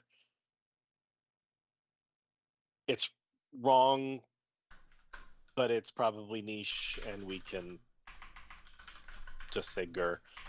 So now the only question left is, do we overload try to hex string to take byte array to do null rejection? Yep. We generally don't didn't do that for base 64. Yeah. So Did we then not? no, we did not. I guess we didn't with the try.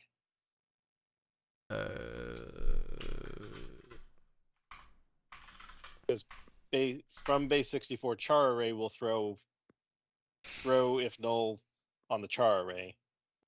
But if the try version we didn't overload, then we said we didn't care. So we can again be locally consistent. By not having it, right? Right. So Yep. ship it, I guess. And then we get to go to lunch. I like it.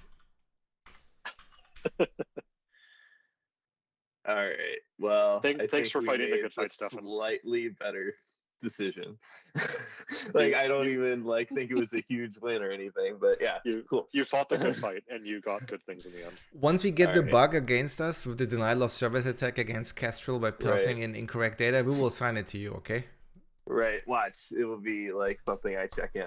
I was gonna in say the future. I will super giggle if ASP.NET or attached technologies get this wrong. Because I don't think that's likely. I'll expect an email. The reason I don't think that's Loading. likely to happen is because you know that ASP.NET will not use this API. They'll demand a UTF-8 based operation status one. Pretty much. Touche. Alrighty. We're making this method not for anyone's internal use. We're making this method for our adoring fans. I mean, we do use the base 64 one a lot internally, so we'll see. You don't use the operation status one? I mean, I was just looking at grep.app. I'm looking at the greater we of like .NET. Oh. Yeah, because I would be surprised if like you're not all in on operation status, to be honest. That's one of the reasons I'm actually not terribly concerned here. Because people who are doing buffers, chunking, whatever, like wouldn't use this anyway. Yeah, Right. but we don't have the operation status API, which is the other Do part. you want to spend the next hour creating and approving it? No. Nope. Okay. I I'm want good to go for to now. lunch. I'm not Okay. trying to write basics, or sorry, yeah, hex at the moment. Later. Ich Okay. muss mein Mittagessen essen. Exactly. I love you all, but not as much as I love lunch. That one's weird. Muss Mittagessen essen. Yep. Welcome to the German language. Because the noun and the infinitive are the same. That's I don't like it. I don't like it emo. Welcome to English. All right. Ich muss mein Lunch essen. There we go. I'll Denglish it. Bis bald. Auf Ciao. Wiedersehen.